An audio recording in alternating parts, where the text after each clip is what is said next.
Hello, you. My name's Jonti. And I'm Brandon, also known as B Squared, and this is This Week in Ink. Each week we'll be wading through the Inklands to bring you the news and the views on all things Lorcana. Coming up, we have our regular segments, Main Street Market Watch, and You Made Me Ink. And we'll be discussing the latest topics and taking opinions from the live chat. Hello, live chat! Yeah, so we had Atlanta, the DLC, 2 weeks ago. We talked about that on last week's This Week in Ink. We have quite a few exciting topics to talk about tonight. The first of which being Chicago, which is just right around the corner. Days away. Yeah, this mere weekend. days away. And whilst it hasn't been officially announced yet, we have been given the all clear to let you know that we are going to be back. They either were happy enough with us or couldn't find anyone else. We don't know which one, to be honest. Yeah, so you're stuck with our faces and Liam and Rebecca and Tannen for Chicago as well. I'll be there on site, and this time instead of Liam being there on site with me, Rebecca is going to be on site with me as well as Tannen, and then Jonti gets to cast with Liam virtually. Right. Liam's going to be joining me in Lorcana space. Yeah. Oh, yeah. We'll be able to do that. So, yeah, exciting stuff. Very honored to be asked back. They obviously felt like we did okay. And, yeah, it's going to be a lot of fun, I think. I think it's going to be very different. Same. As far as just the makeup of the game goes. I'm hoping they sort of... I'm sure that they like physically they've learned a lot from Atlanta and will be taking that forward to Chicago. So hopefully all the sort of running and everything goes great. But as far as the game is concerned, I think it's gonna be almost look like a different game. Honestly, the meta has shifted in those few weeks. I'm honestly a little bit concerned with how many mirror matches we may end up having to cast all day. Because, look, I'm confident in my casting ability, but there's only so much you can say multiple rounds in a row if the same decks are playing each other. It could go either way, right? It could either be like everyone tries to tech against it and we get loads of really random stuff and we're constantly having to quickly look up cards. I'm gonna be doing that anyway. Look, I was so in set 3 mind. Like, I'm still trying to catch up to set 4. I don't know the subtypes to any of the cards. That's the rest of my week studying, is just looking at the set 4 cards and going, okay, what is this actually called? So that I can say it right on stream. Diablo. The annoying one. You know which one it is. So either it's going to be a lot of that, or we're just talking about Bucky all day. Like I don't know, and I don't know which I would rather. I don't either, to be honest with you. It's like the situation that happened in the semis when Joshua came out with his new Amber Amethyst stack. It's like, this is exciting, but I'm figuring it out on the fly with the rest of you. So it's either that or it's talk about the things that we know already about the meta, which there's some comfort in that, being able to go back to what you're used to and what you already know for sure. Absolutely. Joey in chat says he's going to throw some crazy stuff into is that blue? Is that sapphire? Yeah. Sapphire steel. Yeah. I can never tell the blue and purple ones. Googly. Sorry, go ahead. No, I was just about to say, somebody was asking just before we started today whether Joe will be there judging. He's not. He's going to be playing this time, and then they asked, "Well, how is it decided?" Obviously, you get to the higher starts in the top table, but earlier on, how is it decided who gets shown? I think it's okay to say this, that we I think it is. We get to put names forward if we want to, whether or not they actually use them or not, but we're allowed to say we would really love to see so. I will be telling them exactly. I was about to say, is Googly being honest about this? Because I have a lot of control over whether or not he makes it onto the stream table. Wonderland, shout out to Wonderland in the chat. He knows. I think it was round 2. They just walked up. The production people walked up and were like, find people to put on stream. And I was like, okay, and just found the first faces that I recognized, and I saw Wonder there sitting, just yelled at him. I was like, do you want to be on stream? And he made it on stream. So talking to casting, enjoyed Von Land's coverage at the weekend as well. Yes, absolutely.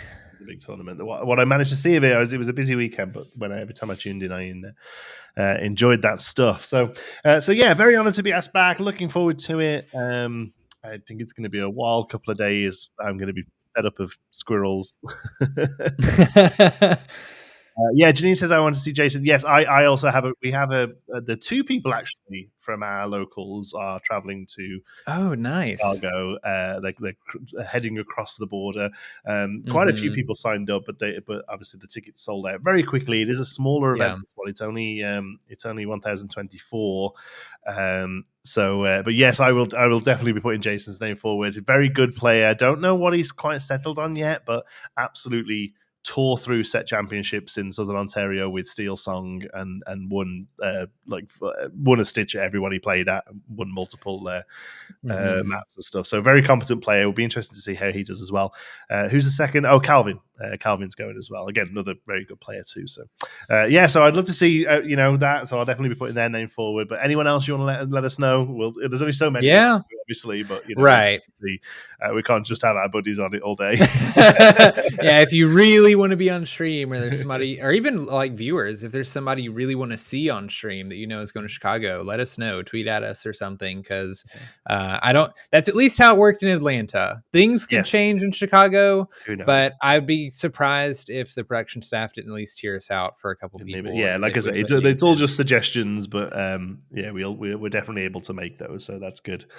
So that's Chicago, and because of Chicago, we need to take a look at how set 4 is starting to shake out, and like Brandon says, we've been so focused on set 3 longer than we should have been, really, because of Atlanta.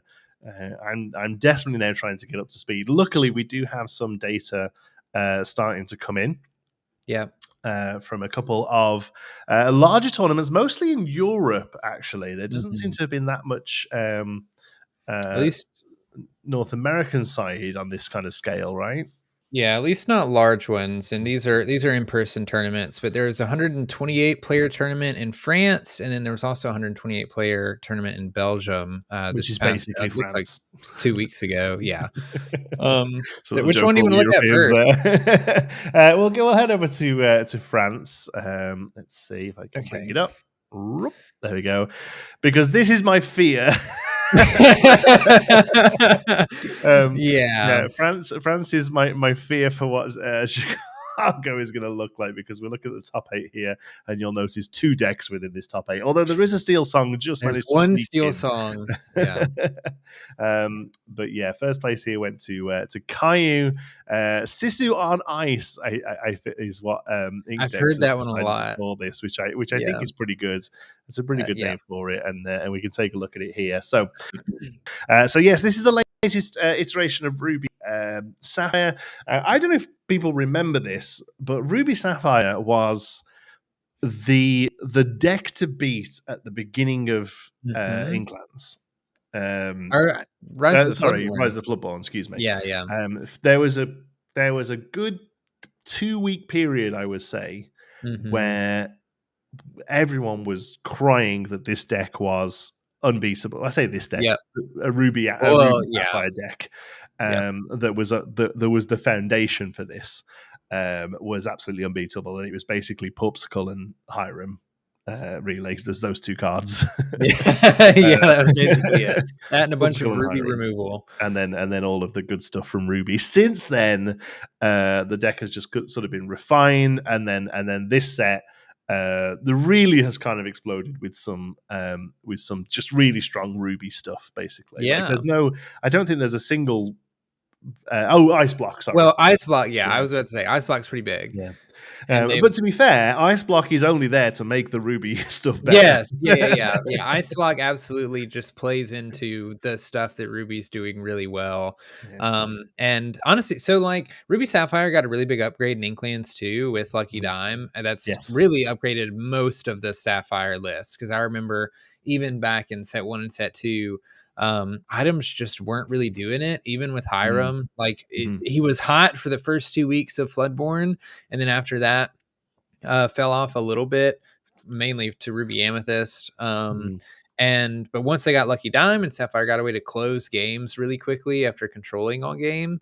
They really exploded, and the struggle that they had for Into the Inklands was early game. I mean, Yeah. like Emerald Amethyst had a really tough time, or was pretty good into Ruby Sapphire because they could go really fast. A lot of They Ruby just run Amethyst underneath it, lists, right? yeah, exactly. A lot of Ruby Amethyst list went lower to the ground, closer to mid range, and a lot of things ran underneath it. So it really struggled to fight against early game stuff. They were playing like the Rush Queen of Hearts, and but now with set 4, with cards like Brawl, even cards like Sisu, well, I guess all of the Sisu cards really, but especially both of the 3 drops, they got some really, really great ways to slow the opponent down early. And then of course the 8 cost Sisu that we see here, it's at shift 6, I think, and Yeah. you're ramping with Sapphire anyway, so it's sometimes coming down on turn 5.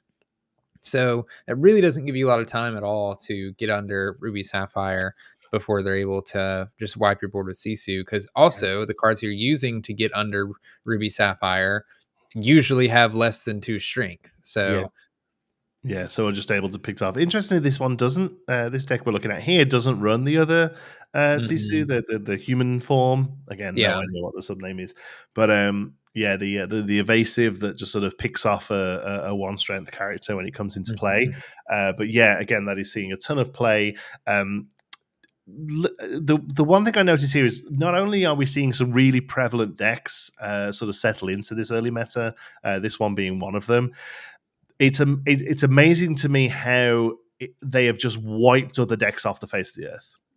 It's gone from being pretty good. Like Emerald Amethyst went from being pretty good to actually like one of the top decks at the end of set 3. I feel like it was winning set champs, it was doing well in tournaments, and has just disappeared. Yep. Absolutely been wiped out. Yeah. By this, and yeah, but by this, I feel more so than Bucky Discard that we'll look at in a moment, just because this answers so many of its key components. You know, it answers Curse Merfolk so easily, it answers the Ursulas so easily. Yeah, just really, really sort of crushes that. And it's I'm personally very upset about that. Emerald Amethyst was my deck all the way through set 3. Still have it built and keep tinkering with it and trying to find a way, but it's just not doing good now, unfortunately.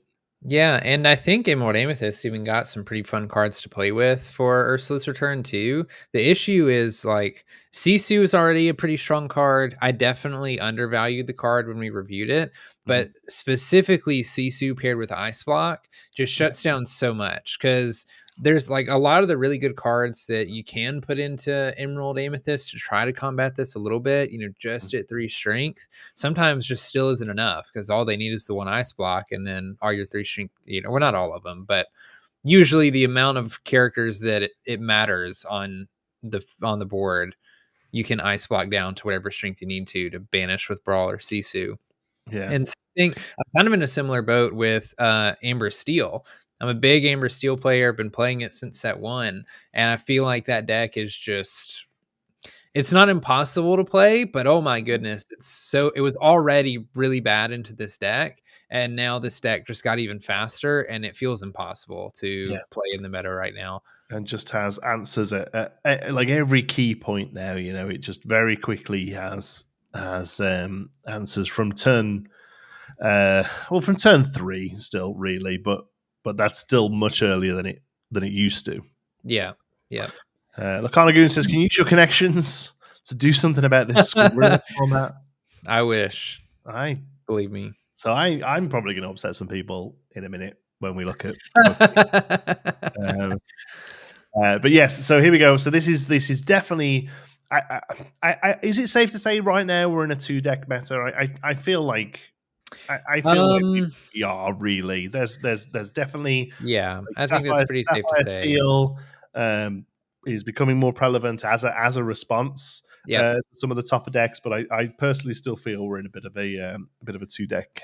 I think some people would even say we're in a 1 deck meta, but I would feel comfortable saying we're in a 2 deck meta for sure. And like with an asterisk there of next week, or 2 weeks from now, there'll probably be 1 or 2 more decks that float in that people find that can Yeah. combat these other And 2. also, much like we saw with, I mean, it was very extreme with Joshua at Atlanta, but there's also a Yeah. possibility that people going to Chicago have got some answers for this stuff, but they ain't going to mention it Yeah, until and it hadn't made Chicago's it out done. yet. Yeah.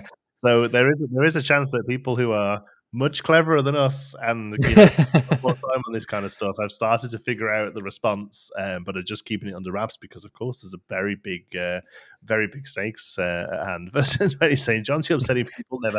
I don't know where I Never. get the reputation from. I'm an absolute fool. Okay. All right, here we go. Steel Emerald. All right, here it is. Avert your eyes. Here comes the squirrel.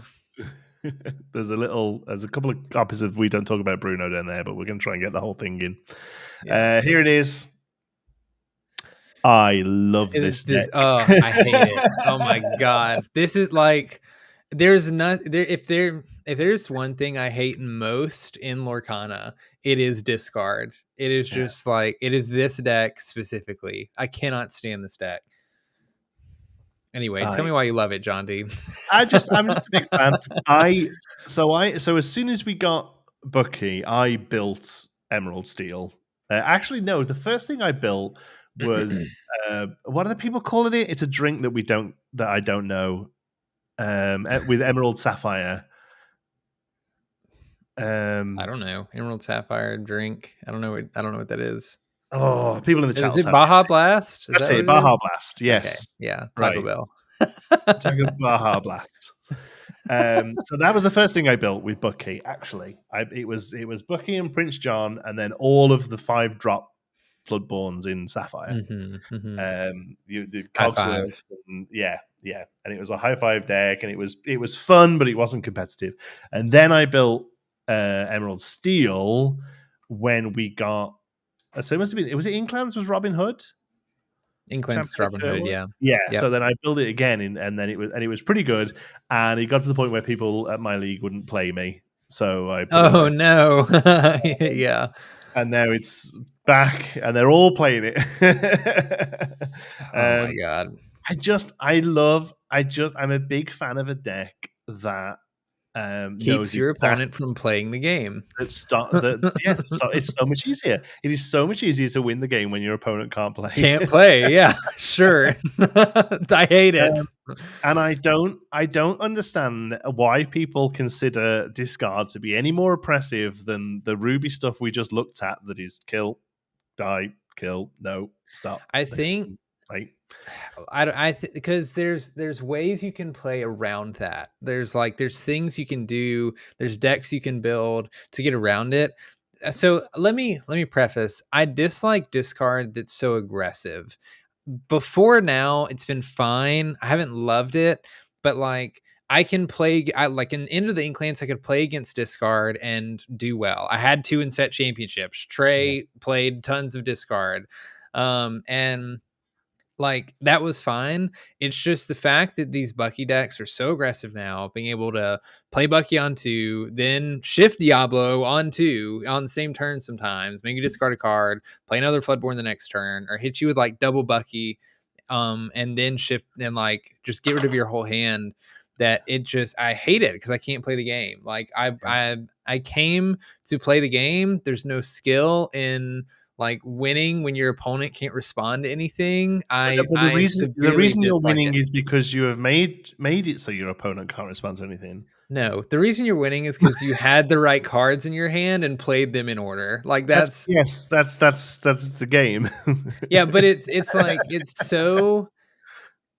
Well, I guess so, but there's no thought that has to go into it. It is just I can ignore almost everything that my opponent is doing, play these cards in this order, and I will win. And I cannot stand that. I prefer a little bit more interaction, a little bit more of maybe they have this thing in their hand that I have to play around, or knowing what you're playing against and having to mulligan correctly into it, and then knowing when to play this card and when not to play this card.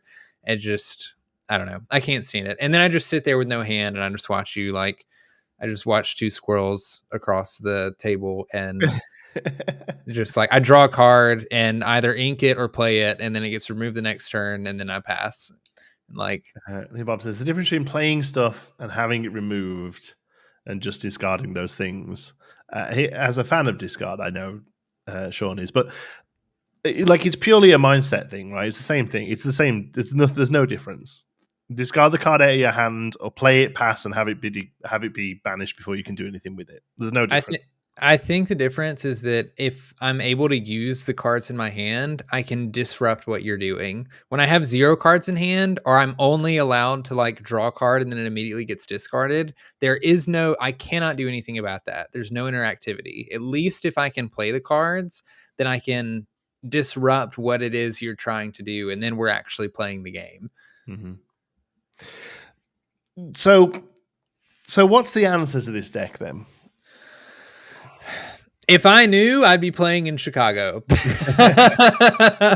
I've been playing around with Sapphire Steel mainly just because I really like the new Ariel. Lucky Dime, I think, is a really great card in Sapphire, and it's Steel. So I can play Grab Your Swords, I can play Tinkerbell, I can play cards that can actually deal with Bucky and deal with Diablo early enough to deal with them, which is the biggest issue. This because this deck also does sort of struggle to come from behind a little bit as well. It's really great when it's being proactive and keeping on top of the game. But if you are able to get a better start, this does sort of struggle to come back. It doesn't have the best board presence. So just trying to get stuff on the board quicker than they can is good as well, I suppose. Yeah. I don't know. I like it. It's got so many fun cards in it. I mean, it's good. Like, it's just a good deck. Like, I wouldn't play it out of principle. That's just where I'm at. But I understand why other people would choose to play this deck because it's good. I hate the mirrors because the mirrors a lot of time just come down to like who can discard the opponent's hand first, or like who draws top deck city. Yeah, it's just top deck, top deck game, and so I kind of hate the mirrors, but I get why people play the deck because it's strong. And I think that honestly, the biggest issue right now, and the reason we're in the meta that we're in, is because you have to find a deck. Like, we have 2 decks right now. We have Emerald Steel and we have Ruby Sapphire. And both of them are so far from each other on the spectrum that anything in the middle like fails to one or the other a lot of times. It's very difficult to answer both of them. Yeah. You're either going to do well against Bucky and lose to the Ruby removal stuff because they can do it so fast, or you're going to be able to maybe outpace the Ruby removal stuff, but you're not going to be able to get around the Steel mid-range package in an Emerald Steel deck while they have the discard package available to them to keep you from coming back. Mm-hmm. I'm going to bring this up here. Espion says, who was it that was saying Diablo was a trap card during spoiler season? It's probably me. This early meta, honestly, has made me question whether I should be making Lorcana content videos, because I said Ice Block was draft chaff. I said the Tissues weren't any good. I said Diablo was a trap. Because if you look at them in the vacuum of the card reveals, they don't read well. It's once you start putting them all together, like Aladdin, for instance, here the Floodborn Aladdin. I remember looking at that and saying, well, why would you ever play this over Venger? Completely ignoring the fact that the Floodborn is it. Yep. It's purely the Floodborn. Play with Bucky. You are happy for this to be a turn slower Venger because it comes down and discards most likely the third card the opponent's discarding. Yeah.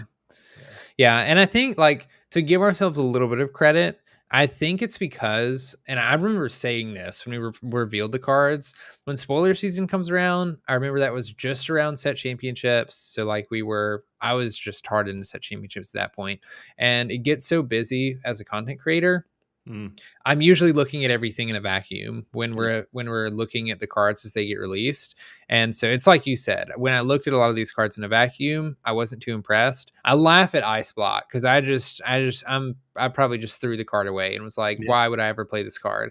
And then of course, when you look at all of the when you look at Brawl and Sisu and everything else that's there, it's like, oh yeah, maybe this is actually better than I thought it was. But yeah, I was a bit of a Diablo non-believer at the beginning, but sometimes people are wrong. Artibax tweeted it earlier. He made a tweet about never shift Diablo and like look at where we're at, and he apologized for it. And if Artibax can be wrong and still be okay, I'm taking that. I can be wrong and still be okay because Artibax is a great player. Yeah, and knows Emerald very well as well. And knows Emerald extremely well. Yeah. Yeah, and that's it. That's it for me, really. I mean, I've never hidden the fact that the strength modifiers in the game are possibly my least interesting mechanic. Like it, chosen character gets -2 strength. I don't care. So I kind of went. When I looked at Ice Block, I definitely had that sort of preconception of like, oh, this is a drafty thing that maybe lets you trade up once, but yeah, but then it turns out actually no, the strength modifier is a big sort of key sub theme of the set. Ursula's Return. There's a lot of it in there, like you said. A lot of the Ruby stuff cares about it quite a lot. So it's sometimes we miss. I'll take it all with a pinch of salt. Oh, and also, like, I think it's making me a better player too, right? Because I'm catching myself doing this a lot, like you said, of just falling into those preconceived, like, I see a card or I see a deck idea and I'm like, that hasn't been good so far. It's trash. Like, it's no good. And I'm trying to get out of that habit and at least just like look at something fresh every time I see it and try to consider all the possibilities and then decide, okay, is this actually good? Is this not good? Because I fall so easily into the trap of like exactly like you said. It's exactly what I did with Ice Block. I looked at it, saw the -1 strength. It was an uninkable 1-cost item, and I was like, "This has no effect on anything. Why would I ever play this?" I was wrong. But also, but saying that though, I watch. I'll watch some like set review content where every card that comes up, the person says, well, this might be good, it might not be good, we'll have to wait and see. I'm like, well, so why am I watching this? I want to hear your opinion, whether it's right or wrong. I'm interested in just I'm interested in the discussion around the cards, not just I can go and look at websites and just see what the cards are. Let me see. So I think you're describing me deciphering the Chicago Magic. Yeah, I mean that's exactly what we're trying to do here. Really, just kind of get a bit of an upstart on there. I'm eager to see what people bring because I do think like people are being really, really. I don't want to say dramatic right now because a lot of the people making claims about Bucky and how much they hate it right now have played many more games than I have and are just better players in general than I am. So I'm not gonna like tell them that they're wrong. But I do think there are some decks out there that have game into this and or Ruby Sapphire. And just like with any tournament, it's going to take a little bit of matchup luck. Like if you're not trying, even if you are running Ruby Sapphire or Emerald Steel, you're going to have to like get lucky in a couple rounds to make it to the end. But there's quite a few decks that I can think of that like on a decent run, not hitting really bad matchups all day, can make it into top 4 and like have game into these decks. So I'm interested to see if we see that in Chicago. I hope we do. I think it'd be very fun to see something come along and start to answer all of this. But so that's. I mean, that we can carry on looking through France, but that's pretty much it. Other than this one sort of Steel song that's sort of. I mean, I feel like that's an outlier more than anything. I will say before we move on from the list that you just had up there, they were playing one I Find in My Platinum, which I think is a really interesting tech. It's not a card that I've thought would be great to run, but it makes sense in a Emerald Steel deck. You're not running any items, and if Sapphire is really good right now, that's probably that's it. I suppose it is just gonna get rid of. I mean, let's be honest. It's a 4-costed inkable song that says banish Lucky Dime and whatever else is there, I guess. And ice blocks, I guess. And that's most likely going to be sang by one of your like 5 drops, and Jafar or Flynn. or Yeah. maybe even use Jafar on 4. Yeah. Oh yeah, I didn't realize they were playing 2 of the Flynns. Oh, I love that. I love that I card. love the Flynn. I do Yeah, think Flynn is a really fun card. yeah. Like he's absolutely win more. Like I this don't think card he is good. is. Their hands Like, empty. so here's the thing. I think Flynn is the kind of card that I actually appreciate in a discard deck because Yeah. you have to actually plan with Flynn. You have to get your opponent into a position where they don't have any cards in hand, and you have to know when to play Flynn, when not to. So I actually really like Flynn because I think it's the game ender. Yeah, it is. It's the closer. Yeah, it's this deck's version of the new Ariel or the Tamatoa or what have you. It's the big lore gainer at the end. And like you see, I suppose like you say here, they're not running any of the small Flynns or morphs, so it's got to come out and survive a turn. So yeah, knowing when you can get away with that, is going to be key. Yeah. But I'm a big fan of it. I don't care that it's. I'm going to be a little bit bored of it, maybe, but I don't mind that this is a good deck. All right, so we move on to Belgium now, just up the road from France. And this one looks a little bit better. And we do see a slightly more diverse top 8 here. Yeah, so in first place is still Discard Aggro, and it's a little bit different, much tighter deck. There's it's running a lot less. Is it showing up on your screen? Oh, I'm so sorry. I just noticed. There we go. I'm sorry. Yeah, there we go. I have to click to show. Okay, there we go. Yeah, so it's running a much tighter deck, a lot less variation within it. But yeah, still sort of everything you would expect to see there, really. Full play set of the Pegasus. Yeah. 1-drop Diablos. And the 1-drop was the other one running 1-drop Diablos? I don't think they were. Maybe it wasn't actually. I don't think they were. Yeah. So this one's wants to be. This is really quite trying to shift. Deck. Yeah, this is trying to get Diablo on 1, or Pegasus on 1, and then Bucky on 2.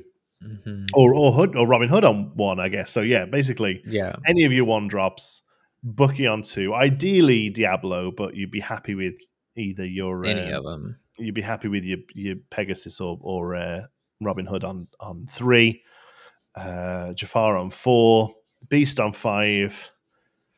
Shake hands. There are so many Floodborns in this deck. Oh my goodness! It's pretty much other than the 1-drops. Yeah, other than your first few turns and the 2-droppers. Oh, the Ursulas. The 3-drop Ursula, yeah. Yeah. Your first 2 turns in the Singer Ursula is the rest are Floodborns. I've noticed the Singer Ursula actually dropping off a little. And I wonder if it is just because she's not Floodborn and it is in an otherwise super fast deck that's doing something all the time. It's otherwise a relatively slow turn 3 now, right? Like you're having to sort of play her fast, and she's getting removed by so much of the Ruby Sapphire package. So yeah, I have noticed a lot of decks running less of her, and I wonder whether or not seeing her stick around is just because the value of her singing those Steel songs is so good, or if it's just the fact that it's probably cost somebody a couple of $100 to have her last set. They want to keep her in there. Yeah, I mean, she definitely creates a lot of value. I think in this meta, she sort of turns into what the 1-cost Cinderella turned into for Steel Song, because if you're on the play and you can get the Ursula down first, like you can just get, and which it was already sort of like that in Emerald, but especially in this matchup, it's pretty good because if you're able to shift Diablo as early as turn 2, then if your opponent plays an Ursula to try to respond, and like if they have to sing Strength twice, get rid of your Diablo and whatever else you played, whatever, they can just use their Diablo that they shifted on turn 2 and banish your Ursula. Like they just have to play one extra character, sing Strength the next turn, your Ursula's gone. Yeah. So yeah. But yeah, so that was top. But then we do get a little bit of variation as we're going down. Number 2 was the Old Faithful. I never thought I would be excited to see Ruby Amethyst in a top I can't 4. remember who it was, but somebody put a tweet, and it was like, you either die the villain or live It long enough to be the hero. it was Jake from 40born, and That's right, yeah. it was a great tweet because it was absolutely right. Like, who would have thought that Ruby Amethyst would be the hero of the set? Would be the one that we actually want to see because it's just a little bit different now. Yeah. And it, again, this is the Ruby Amethyst we know and love. It's got some brawls in there, and just one copy of the Sisu and a couple of King Undisputeds. That's basically Tremaine on 4. Yeah, And, yeah. there's been a couple versions of this deck that I've seen running around, and this is not the one that I was expecting to see. I No. see a lot of people playing the 2-drop Flynn and then trying to like hit your Madam M Foxes, play your Mauis, play your 3-drop Sisus that have a bunch of strength based on your opponent's cards in hand, Yeah. and trying to play things like that. So I'm interested to see what different versions of Ruby Amethyst maybe we even see in Chicago, because an interesting card in here is the Isabella Madrigal card. I think she's a pretty strong card if she can Yes. survive, but like I wasn't expecting her to perform too well because she's a 5-drop that can be Medusa'd the next turn. Yeah. Um, Yeah. but I she think has a really strong ability. she has very strong ability, especially in this deck as well. That, like, everything else is not a great quester. Like, this deck has never been full of sort of good questers. It's really just it's winning through entropy. Really, it's sort of burning out the opponent and then just being able to close the game with spell books or castles or goat bouncing or whatever else. But it's very Yeah. little just being able to turn cards sideways. So if you can get this down and it can stick, this is your lore gainer. Whilst your foxes and your Mauis are dealing with the board, this is just sort of sitting there and questing away. It's great. I saw a few of these in set 4 draft, and they are insane. Oh, they're in the great in draft. Yeah. like, just in a limited format in general, it's very difficult to get rid of. And again, yeah, just every turn is sitting there questing for 4. Closes the game out incredibly quickly. But yeah, I think, like you said, there is a space for it as long as it sort of survives that the Sisus, really. Yeah, and like even if you look at the rest of the deck, the majority of the other cards in the deck they're either cards you want to challenge with Mhm. or cards that are removing stuff when it gets played. Exactly. Yeah. So yeah, I think it is just like try to stick a castle, try to stick an Isabella, get a Yeah. couple quests out where you can, obviously. Sure. You probably don't mind to like quest with your Cuscos a little early, and your Sisu, your little Sisu has evasive, so maybe you can get away with questing with that. Bounce your goats as much as you can, and then Mhm. hopefully stick an Isabella and quest for 4, 1 or 2 turns to get you close enough to 20 that you can just goat bounce to the win. Yeah. Yeah, I think it's solid. Like you say, it's a little different to what I'd expecting to see. I don't know if there's another one in this list. No. So we do have the Sisus that we've looked at, discard. So then we'll just take a brief look at the other ones then. So Steel Song, I feel like this is just more likely going to be a couple of really good pilots of this deck. Probably. More than anything else. I'm going to try and minimize it just to be able to get it all in there. Yeah, I'm a little like, man, I don't know. I'm surprised to see this deck make it into top cuts just at all, because I look at every card in this deck except for the Queen and Cinderella, and I'm like, you just die to Ruby. You just lose to Ruby. If they're playing Sisu, you lose, especially if you're playing Ice Block Sisu. And so I think Sleepy Sleuths can help with that some. That's sort of what the game plan was into Ruby Sapphire and Inklands, is you quest really aggressively as early as you can with Smees and Piglets and even your Rapunzels, and you get as much lore as possible. And then once Ruby Sapphire or Ruby at all catches up to you, you just play a couple flutes and quest or sing songs to 20. Just gain value off the songs. Yeah. There's obviously, of course, you can still, I'm sure, get some pretty good disrupts with Whole New World. Like if you can get rid of some of the Sisus in an opening hand, or time those pretty well.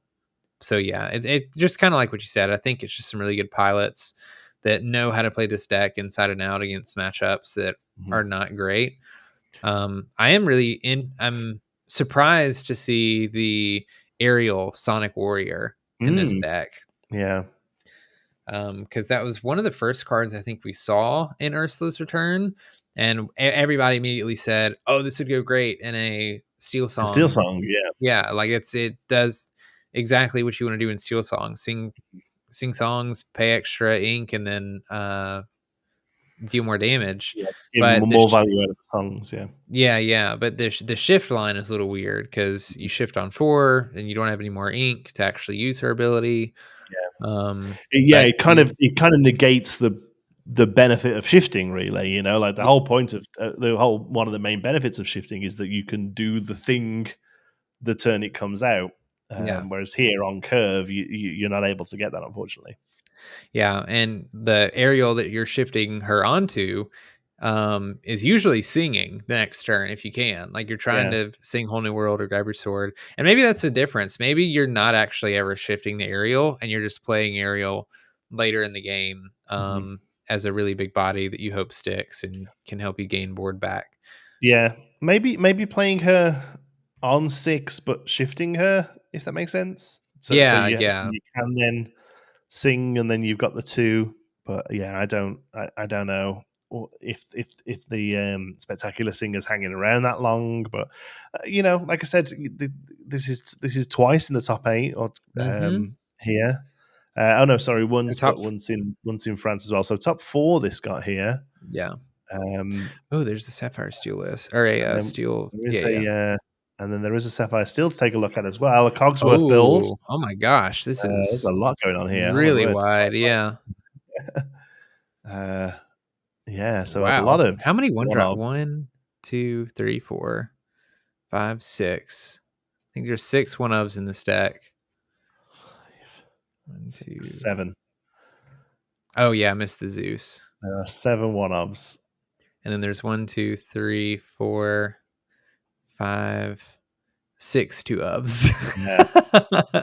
Wow. That is so widespread. Wow.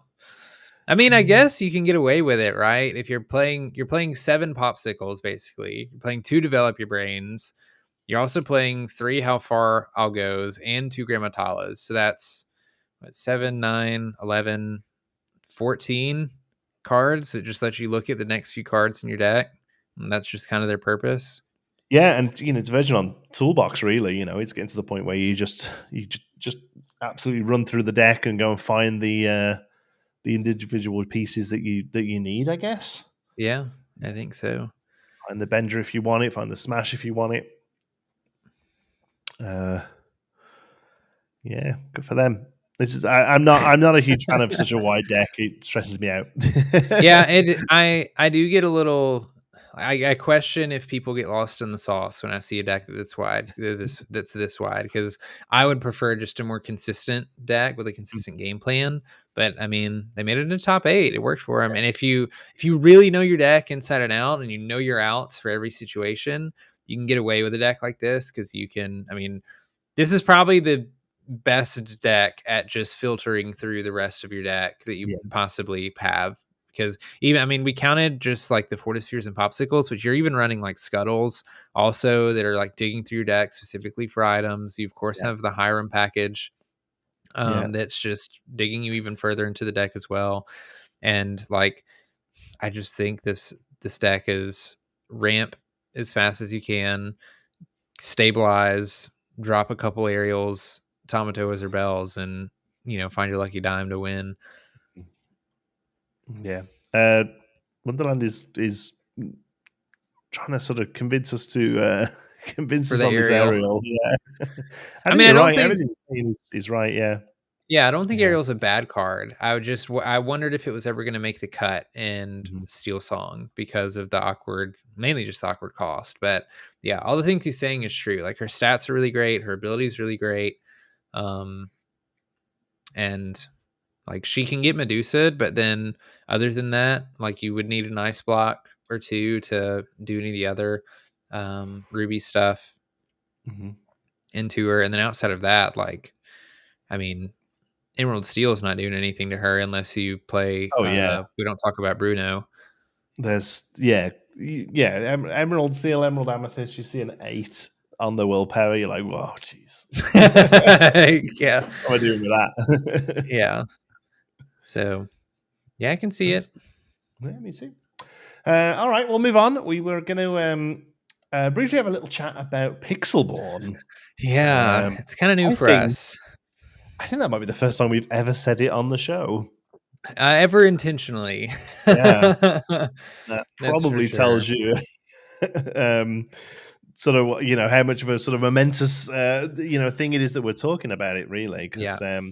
because obviously for reasons that I don't feel like we need to go into for Mhm. any sort of content creators, especially in North America, who work closely with Ravensburger, Or want um, to work closely with or want Ravensburger. to. Yeah, the PB word has been a bit of a bit of a curse, really. So for that reasons, we've always sort of steered clear of talking about it and covering it Mhm. on the channel. Unfortunately, the first time we are covering it is because it's going to be going away very soon. I think. Yeah. I think there is a Of. date. There's a date Kind of. coming, yeah, for the current iteration of it going away, and really what that sort of means for the game. So, uh, Mhm. sort of tensions have been a little high, excuse me, earlier in the week, and sort of a lot of opinion going around about it.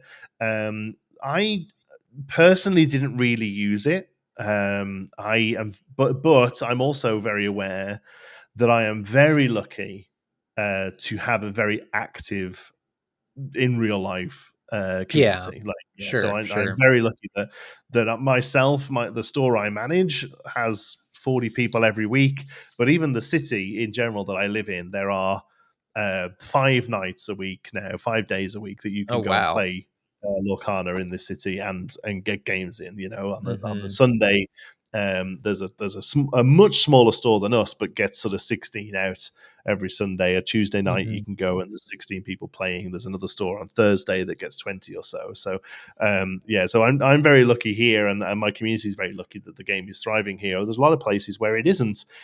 Right. Heck, there's a lot of the world where the game isn't available. Isn't even So, available. Yeah, people can't even get their hands on cards, and I don't imagine anybody doesn't know what we're talking about. But just to be clear, Pixelborn was an online client, a third-party, unofficial online client that you could essentially play Disney Lorcana on. It had a ranked ladder. You could queue into people, and it was a really accessible way for people to play the game. It was the lowest barrier of entry because all you had to do is download it.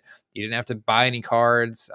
Nobody was making money off of Pixelborn, and you could try out the game and you could play it if you didn't have a lot of locals to go to, or if you didn't have the money to spend on the cards and actually play the game. And like the area around me is not, I can go to league once a week, and mhm. sometimes we host a draft on a Saturday, but I have to drive 45 minutes to even get there and then 45 minutes back. And there's some people that either don't even have one close to them at all. So it served a purpose in bringing more people to this game. I really do think the net. I think that there were more benefits than there were detriments to like having a online client available. Of course, I wish we had an official online client available instead, for a lot of reasons, but it was the best that we had, and Pavel did an amazing job leading it the way that he did. And it's pretty big news because Pavel was asked essentially by Disney to shut Pixelborn down. He always said from the very beginning that he would. I remember meeting Pavel at Gen Con. Mhm. Gosh, was it? It's over a year ago at this point. Not quite, Um, but not yeah, quite a year ago. Meeting Pavel at Gen Con, like the nicest dude that I've ever yeah, met. lovely guy. And even all the way back then, he was saying, I'm doing this for the community. And the moment that they asked me to stop, I'll stop. And Mhm. he did. They asked him to stop, and he has. But a lot of people made content using Pixelborn. A lot of people played the game using Pixelborn. And it's a bit of a loss to the community. I think there's going to be a handful, if not more, than people that either stop playing the game or leave the game because even the solutions that are being presented with the void of having a digital client are not going to be as accessible to everybody as the original Pixelborn was. And I think that goes to show one just how much work a actual digital client could do for the game. I remember having discussions really early on in Lorcana about whether or not we'd ever want to actually see one or not. And I'll be interested to see what the effects are of not having it around anymore. So I don't see much of a negative impact personally on the game as a whole from this, because I see how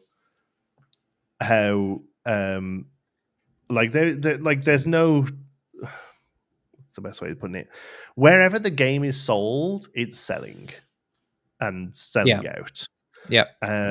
So like there is a very hungry demand for the paper product, and I don't really feel like on a whole the lack of Pixelborn is going to affect that too much personally. I know a lot of people I saw say, oh, out of everyone who plays at my locals, all of them use Pixelborn. That's the complete opposite for me. I would say way more than half probably don't even know what it is at my locals personally. That's interesting. So, yeah, like it's not a big deal. I know there are a lot who do use it, who did use it for sort of testing in between locals, but still their prominent way of playing was in paper. They bought product and they played it, and now they're just sort of looking to get webcam games in, or they've just started going out to a couple of the other stores as well. So in some ways, I think it might even be a benefit. Like as Trey said before, I think we might see more people go out to stores because of it, if they're able to. I don't know that I agree with that, only because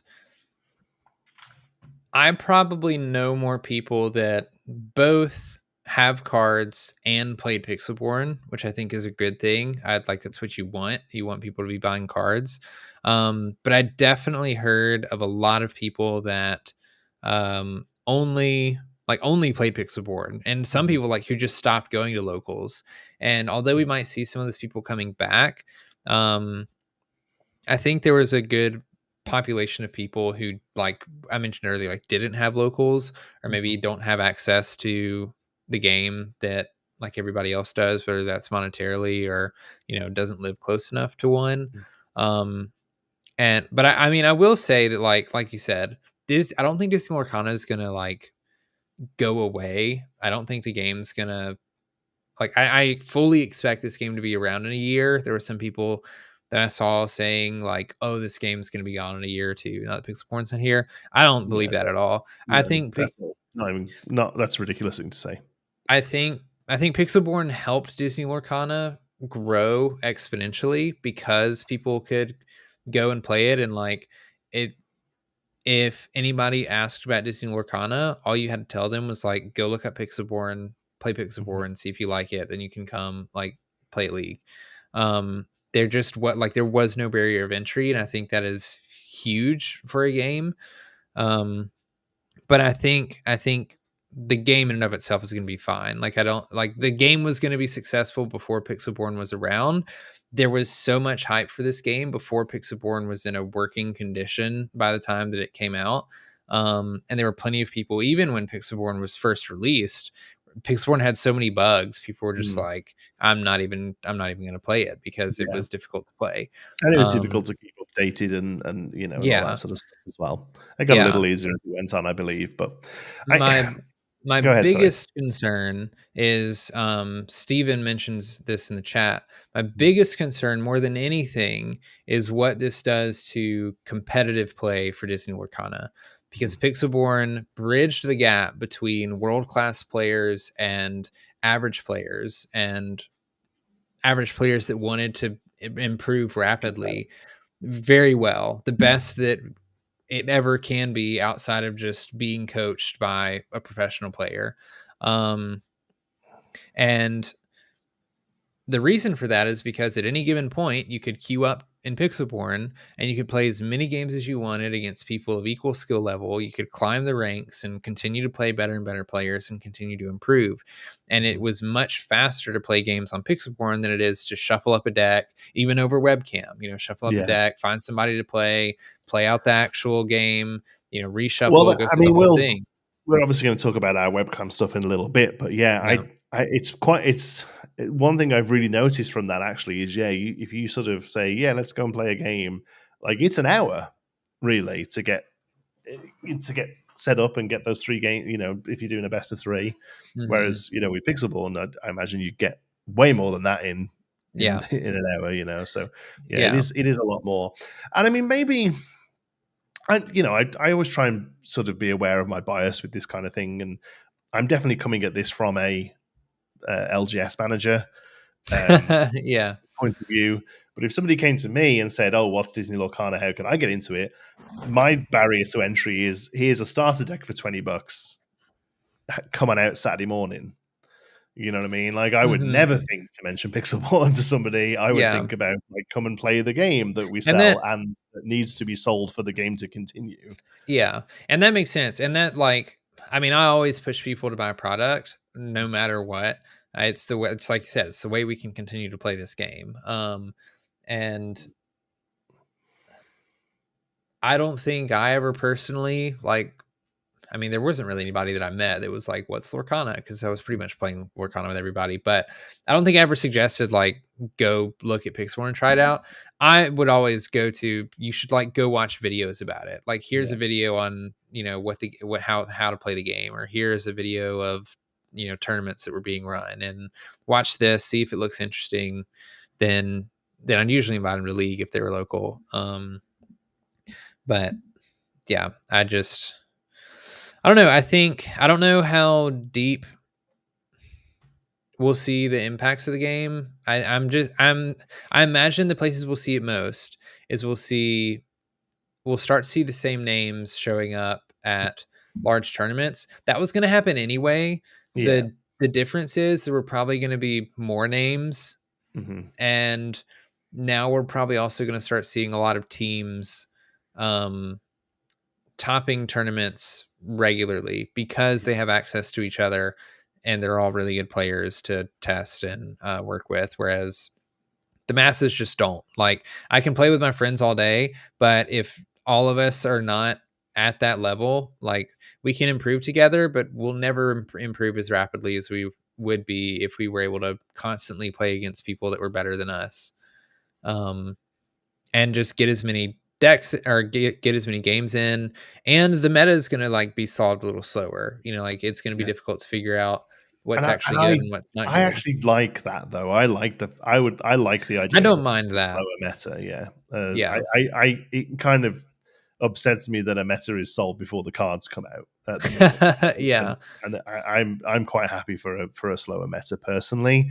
And yes, perhaps we'll see teams do better at tournaments, but yeah, it's high level competitive play. The people who Yeah. are high level competitives do well at them. Like Yeah. And it's that's I always it's very difficult not to be too reductive with this and sort of come up with some silly sports analogy, like uh-huh. saying, well, it's you're always going to get the good athletes do well because they've got the support behind them compared to the guy, running Sure. track. Well, yeah, like that's how it works, unfortunately. So I don't know I don't think we'll ever know whether or not Probably not. Pixelborn would affect that, and the lack of it would affect that. I don't think we'll ever be able to quantify that. Yeah, So and I totally understand that argument of like, yeah, they have the support system, of course they're going to do well. The only thing that I dislike about it is as a competitive player, I like the game to be as accessible as possible, mhm. because if you're topping tournaments because everybody can't like doesn't have access to the cards, or Yeah, like there's other arguments can be made outside of just like the digital client, then you're not playing you're potentially not playing the best of the best. And I like the idea of anybody that has a computer can like play this game and get good at this game, yeah. if they don't have access to some of those resources. But Mhm. you know I can see where that can be argued against too. And people who are saying, you know, I enjoy going to League, but in the week I want to practice stuff with a low you know, with a low sort of like a barrier to entry, I guess. You know, I haven't got to go and fork out $200 on Diablos and then realize that I don't enjoy playing them or what have you. You know, have we got something for you that we'll talk about in a little while? That's called a webcam and a Sharpie. The only other thing I will say is I saw a lot of people who were saying, you know, oh well, I can't buy the game where I am, or I don't have the money for the game, and I only play on Pixelborn, so now I can't play. Ravensburger haven't lost anything there, then have they? So I know that sounds really negative, but like I don't. Yeah, I mean, sorry, but you weren't a part of the game. You weren't a part of the game as far as Ravensburger is concerned before, anyway. So you're right, but I don't think that's a good thing. Like I think like I want as many people to play this game as possible. So the fact that we're losing, let's say, thousands of players to just because they live somewhere that they can't access the game anymore, like really sucks. Like honestly, might be the worst part about this whole thing for me. If you're in a country where the game just isn't sold, yes, it sucks. But and that yes, you're right. It's not great that those people now can't play or can't play easily. So that wasn't my argument. Sorry, the point I was trying to make was the people who were saying, well, I don't buy cards and only play Pixelborn, and now I can't play Pixelborn, and that's why this game will die. Okay. You weren't part of the metric beforehand. Okay. That's the point. Yeah. I see what you're saying now. Not the people who are upset that they can no longer play. Yes, I feel sorry for them, and that is disappointing. It is a negative. The people who are saying because I can't play now, when I was purely playing digitally anyway, the game, you weren't involved in that. The game wasn't gaining anything from you anyway at that point. That's the point I'm trying to make. Sorry, yeah. So is it disappointing? Yes, for a lot of people. Does it affect me personally? No, not particularly. I know the game will continue to do well, and I hope people who were very invested in the digital client are able to shift towards more of a paper focus and are still able to enjoy the game as they were beforehand. So with all of that being said, do you think an official digital client is coming, inevitable, never, really long way off?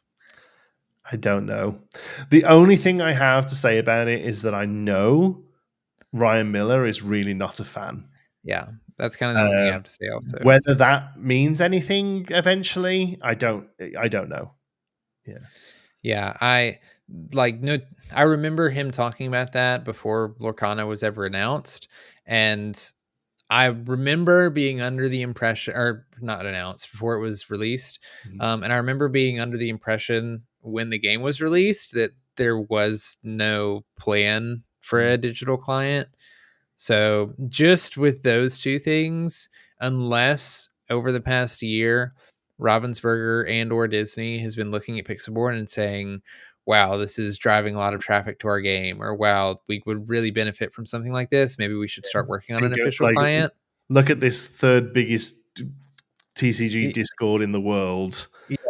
How we could monetize that. Exactly. Unless unless they've already started working on that, I think it's going to be a while before we see anything. I always think of, the first Iron Man movie, where Jeff Daniels is like, Tony Stark built this in a cave, with a box of scraps.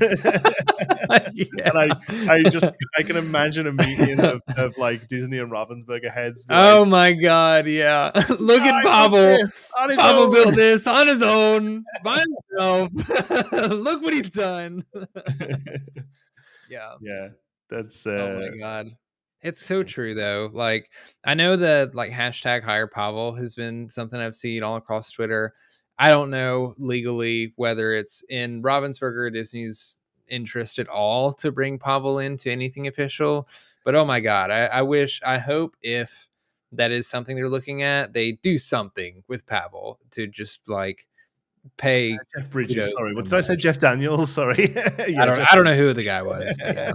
I also like what Katie said in the chat about the reason she's sad about Pixelborn going away is the same way she'd be sad if her treadmill went away. She loves exercising outside, but sometimes she wants to have indoor recess. And I think that's a really great analogy of like Yeah. I think that is that was probably the majority of Pixelborn players. I think the majority of Pixelborn players, unless you were in a country that like you couldn't get in a cards, country where it's available. Yeah. I think the majority of players owned cards and played Pixelborn. And like that, for the reason Katie said, I think is one of the, like sad parts about it going away. But yeah. Yeah. Pavel has already announced that he's working on a version 2 that does focus on physical cards, and it's going to be used. It's going to basically be all of the Pixelborn stuff, excluding the digital play. So it'll be matchmaking and all that. Matchmaking. It's going to be webcam focused, and we're going to talk a little bit later about Real Play Network, which is something that the pair of us have set up. Which may seem like a response to Pixelborn being closed. It isn't. It actually wasn't. We were planning on launching it alongside Pixelborn purely for people who did want to get more play in with their physical cards. But it kind of, Yeah, I mean, you messaged me about it before we knew anything about a potential like shutdown of Pixelborn. Oh, I mean, a lot of us knew that like Pixelborn's days were numbered. We just didn't know how many. But like, we were working on Real Play Network before we knew any of this was going to happen. Yeah. But it's sort of, we moved up the timeline a little bit, I guess. Once Pixelborn was announced that it was closing down, just to kind of allow people an option if they wanted it. And so far, it's gone really well. We'll talk about that in a moment. But first of all, we have a You Made Me Ink. I don't know what else we've already about it. Yeah, I think I've already complained as much as I want to complain about this girl. So there's not much more to say other than what I've already said, which is I hate this card and everything it's doing right now. The only thing I want to say while it's up on the screen, there is a mechanic in Magic the Gathering called Ward. And it works differently to this Ward. So Ward in Lorcana is the same as hexproof in Magic. Hexproof is this cannot be targeted by spells or abilities from cards. That's hexproof. Ward in Magic comes with a cost after it. So it's so in the same way that we have Shift 3 or Shift discard an action, in Magic it would be Ward 2 or Ward sacrifice a creature. And basically it says you can target this card for this additional cost. Yeah. So if it's Ward 2 and you want to fire the cannons that fire the cannons now costs 3 to do. Okay. So it sort of sits in between the being able to hit anything you like and not being able to hit it at all. Ward is like somewhere in between. And I wonder whether that's something that we will see eventually in Lorcana, because really the Ward is what makes this card oppressive. Oh, absolutely. Yeah. And if it didn't have Ward, it would be unplayable. If it had any other keyword available in the game, it would be a much worse card. So, and I not even much worse. I will go as far as saying unplayable, personally. Probably. I don't know. I don't know that it would be unplayable because Blue Fairy was playable for quite a while, which is like a very similar card. It just does the opposite thing.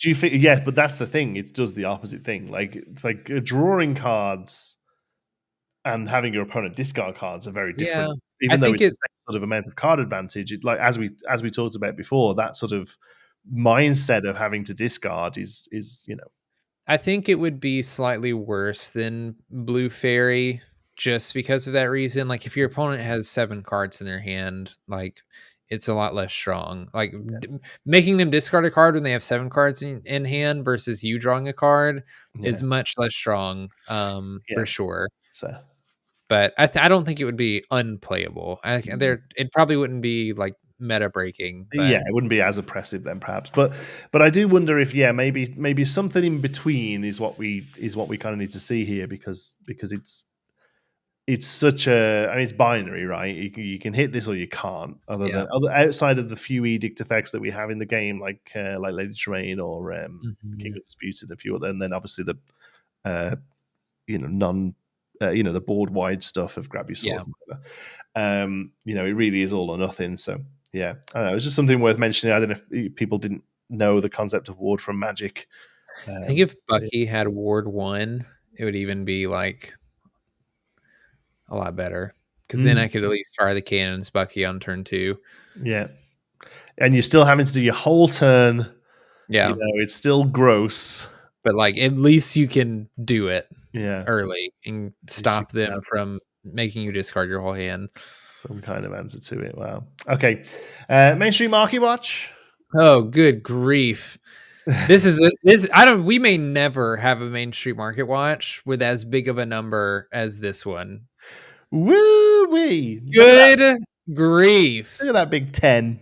That's what you mean, right? CGC 10. No, I mean, that is a very beautiful 10, but oh my goodness, CGC 10, pristine gold, serialized Mickey from the recent challenges is being listed. Is that on eBay? It is For on eBay. 250,000 US dollars. Yeah, and $5 shipping as well. you can't Can't you can't see it on can't do here. it. Uh, Shipping. it may not ship to Canada, but yeah, if you look at this through the states, it's like $5.45 shipping or something. Yeah, shipping does it for me. $5 um, shipping, too expensive. yeah, so this I'm pretty sure is the first one that's hit the open market. Certainly the first one I know of. That's hit the The open. open market, I think so. I've Yeah. seen a couple people that earned theirs in Atlanta make posts about taking offers. Yes. I've heard that one sold for 70K in cash ungraded. I heard that there was another that had gotten like a $80,000 offer in Bitcoin. I don't know if any of them have sold, Yeah. but none of the to my knowledge, none of them were graded like this, and certainly No, not as again, this is all sort of whispers on the wind. I'm pretty sure I heard. Actually, I won't say who it is, just in case they don't want it spread around. There have been some sold, and I believe I heard that the top 8 from Atlanta have sort of done a group deal with PSA to have them all Oh, okay. graded at a better rate. But again, it's sort of rumors and hearsay and whispers on the wind. I'm not too sure what but yeah, Yeah. that's. I'm pretty sure I heard that, but I believe that there have been a few others that have actually sold, and it's come from a relatively reliable source. But I won't say who it is, just in case they don't want it sort of spreading around that they know. But yeah, Oh, this is the one that was bought for 20K. Sorry, say again. Sorry. Okay, sorry, I don't mean to interrupt you.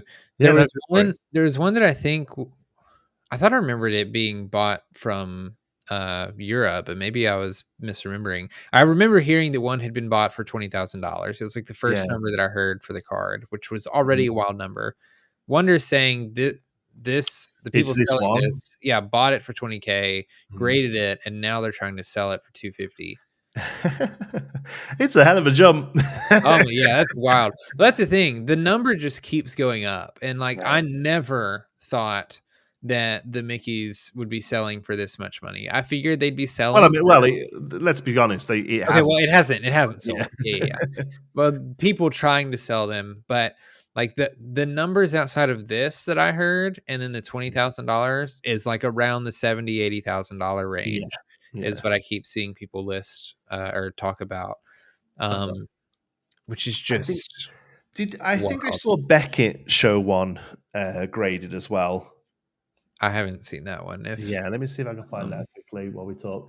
Um, the other thing I will say about this is it says top 4, but I feel like Lille and Atlanta, they were both top they're 8. both top 8. Yeah. Yeah. So is that just a I think they just don't know what wrong. they're listing. Yeah. Yeah, I mean that's It'll be top 4 in Chicago, but it was originally just gonna be top 4 before they right. expanded the player count. But Yes. once they quadrupled the player count for Atlanta and Lille, they also doubled the pricing, so it went out to top 8 instead of top 4. Yeah, maybe that's It's still that's wrong though. It wasn't top 4; it was top 8. Steven, that's what I'm wondering. Like, this is what number is this? This is the number 12 out of 500 of the Oh yeah. Mickey. Like, So that's come from Europe then. oh, I don't know. I don't know where the Yeah, 12 came from. because I feel like I think the lowest we saw from Atlanta was Well, they weren't given out in order. They were no, given out no, but randomly. no, I know they were randomly, but I think the lowest we know of in Atlanta was like 112, 110 or something. Like nobody got Okay. a lower number than that, I feel. Okay. But, Yeah, but that's what I'm wondering. Like, if this is what just one of the random numbers in between 500 are going for, like, what's the number 1 gonna go for? You know, like, here it is. I found the Beckett one. They made this little oh video. yeah, I haven't seen this one. Oh wow, that looks so good. Wow. 10. What's that 9.5 on centering? Yeah. Oh my god. Yeah. So, That's kind of why I dislike Beckett. I don't dislike Beckett, but I would hate having a 10 and then just like that the not 10 on the little sub. maybe. I mean, I have lots of opinions on I don't love grading. subjective grading anyway. Yeah, I've learned that I'm not a person that likes to collect slabs. Yeah. When I was trying to get rid of a couple of my stitches from Set Champs, had somebody offer me a PSA 10 Enchanted Tinkerbell, and I purely denied it because I was like, I want to put this card in a binder, and I Yeah. can't put it in a binder when it's in a Yeah. slab. I like the look of them. I quite Yeah, like sure. and I quite like CGC because I like the look of the top. I don't like the look of the PSA ones. I think they look really tacky and old. Yeah, we're never getting sponsored. Yeah. But I don't. But I don't love that. Like you, like even in this, Beckett were like, "Look at this," and all the comments are like, "Oh my god, you gave that a 10." And there's just so many comments about people who like, "Well, I wouldn't grade this at a 10." Well, I don't care what you grade it at. Like, Yeah, like I care what the person who looks at it graded it at. But then, yeah, they're just as subjective as you are. Yeah. So. I mean, I can't, like, there's dozens of videos on the internet of people breaking slabs and resubmitting things for grades. And like, Yeah. of course, if you're resubmitting like a 5 or something, like it's not going to get a 10, but there's plenty of times that I've seen cards get resubmitted and then get a better or worse grading than what it was originally given. Yeah. Because the person who graded it that day either, had a good day or had a bad day. I don't know. Yeah, exactly. Yeah, I mean, it's probably not. Yeah, it is. Yeah, I'm not. The only reason I would look at doing it, I think, is because it dates them and it authenticates them. That's the thing I like the most about it is the authentication, and then, like you said, the date. Yeah. And it keeps it nice. It's also kind of nice. I don't know if all the other ones do it, but I know, like, can't you look up, like, on PSA how many, like, tens of a specific card there are? Like, that's kind of cool too, I think. But again, with it being subjective, it's kind of like, and people breaking slabs and all that. Like, anyway. Yeah. Well, there you go. 250 grand. There you go. I'll take 2.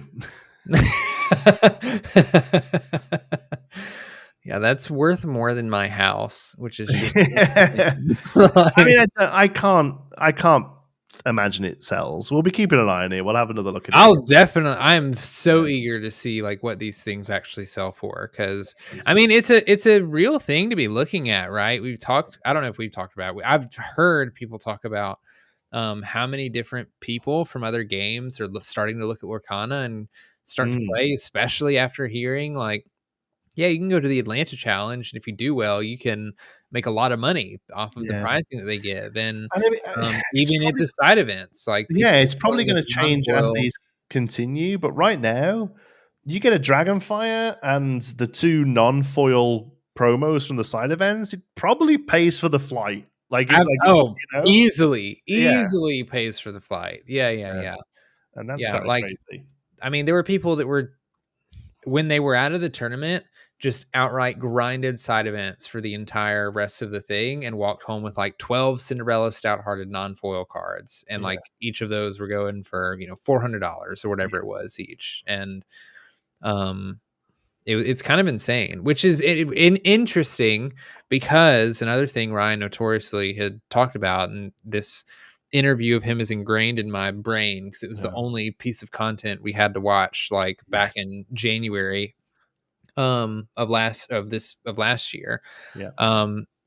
He talked about really early on that like if and when they do competitive stuff, they don't want to attract the like high cash prizing tournament Mm-hmm. grinders, sweats, whatever term you want to use. I'm not trying to be derogatory about it. It's just No. kind of what it is. Yeah.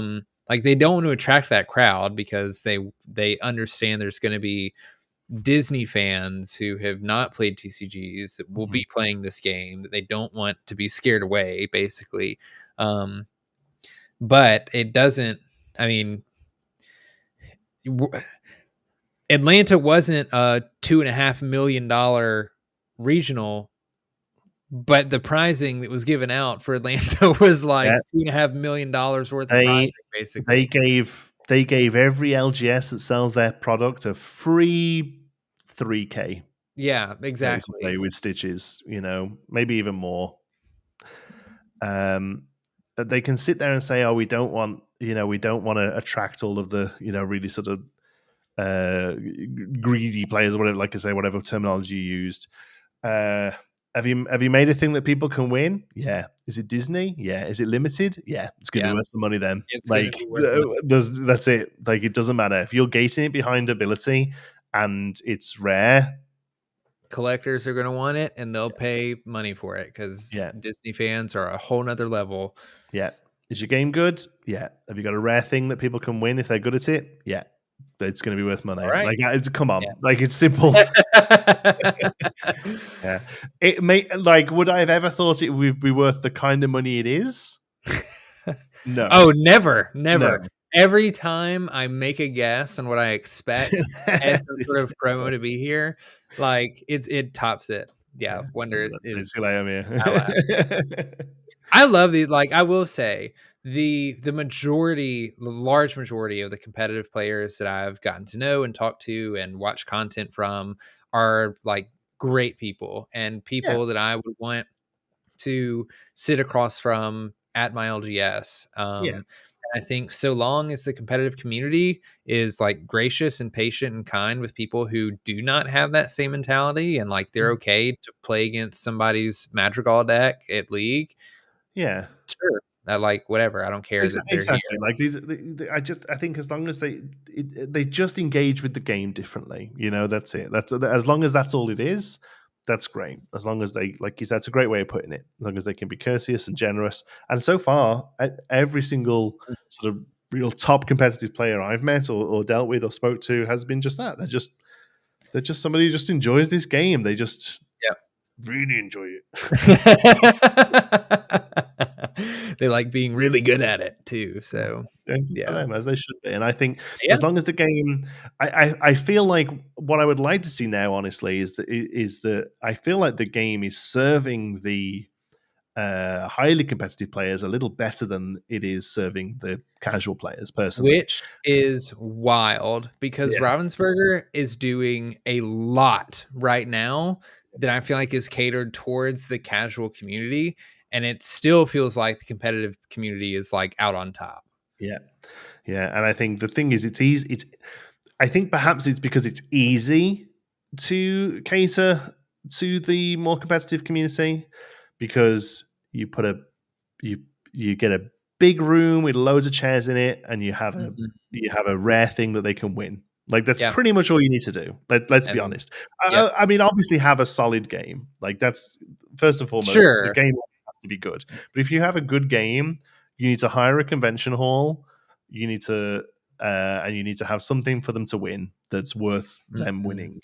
And yep. like that's kind of it. The difficult bit is having, and we've talked about this numerous times on the show before, is having something that is worth people gaining that they can gain through non-competitive means. Yes, and I feel like that's really hard to do, like, Very difficult to extremely do. hard to do. Yeah.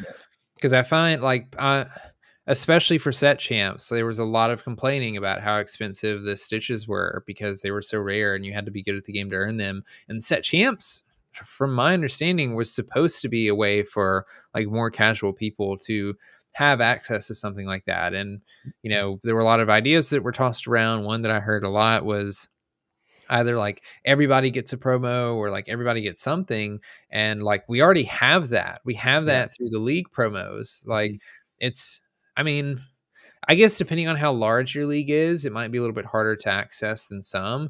It's extremely easy for me to get promos because I have a really Yeah. small league, but they're Yeah. not worth anything because But everybody can get them. I And mean, we have 40 odd people out a week. They all get the promo. Like once a month, I give them out, but I get enough to give everyone one. yeah, Like the pins, not so much. It's sort of top 25 or so get a pin, I guess, depending on how many there are. But like, you just turn up at my store and play, you'll get a promo. Let's hope yeah. that's how. Yeah, yeah. The tables They look were tiny.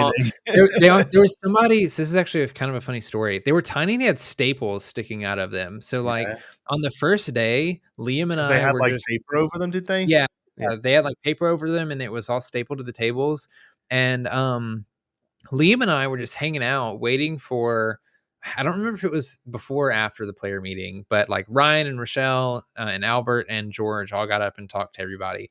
And Liam and I were just sitting around. We had our staff badges on. This random guy walks up to us and he's like, um, I don't remember if he asked specifically for Rochelle or if he asked for like Ravensburger staff or what.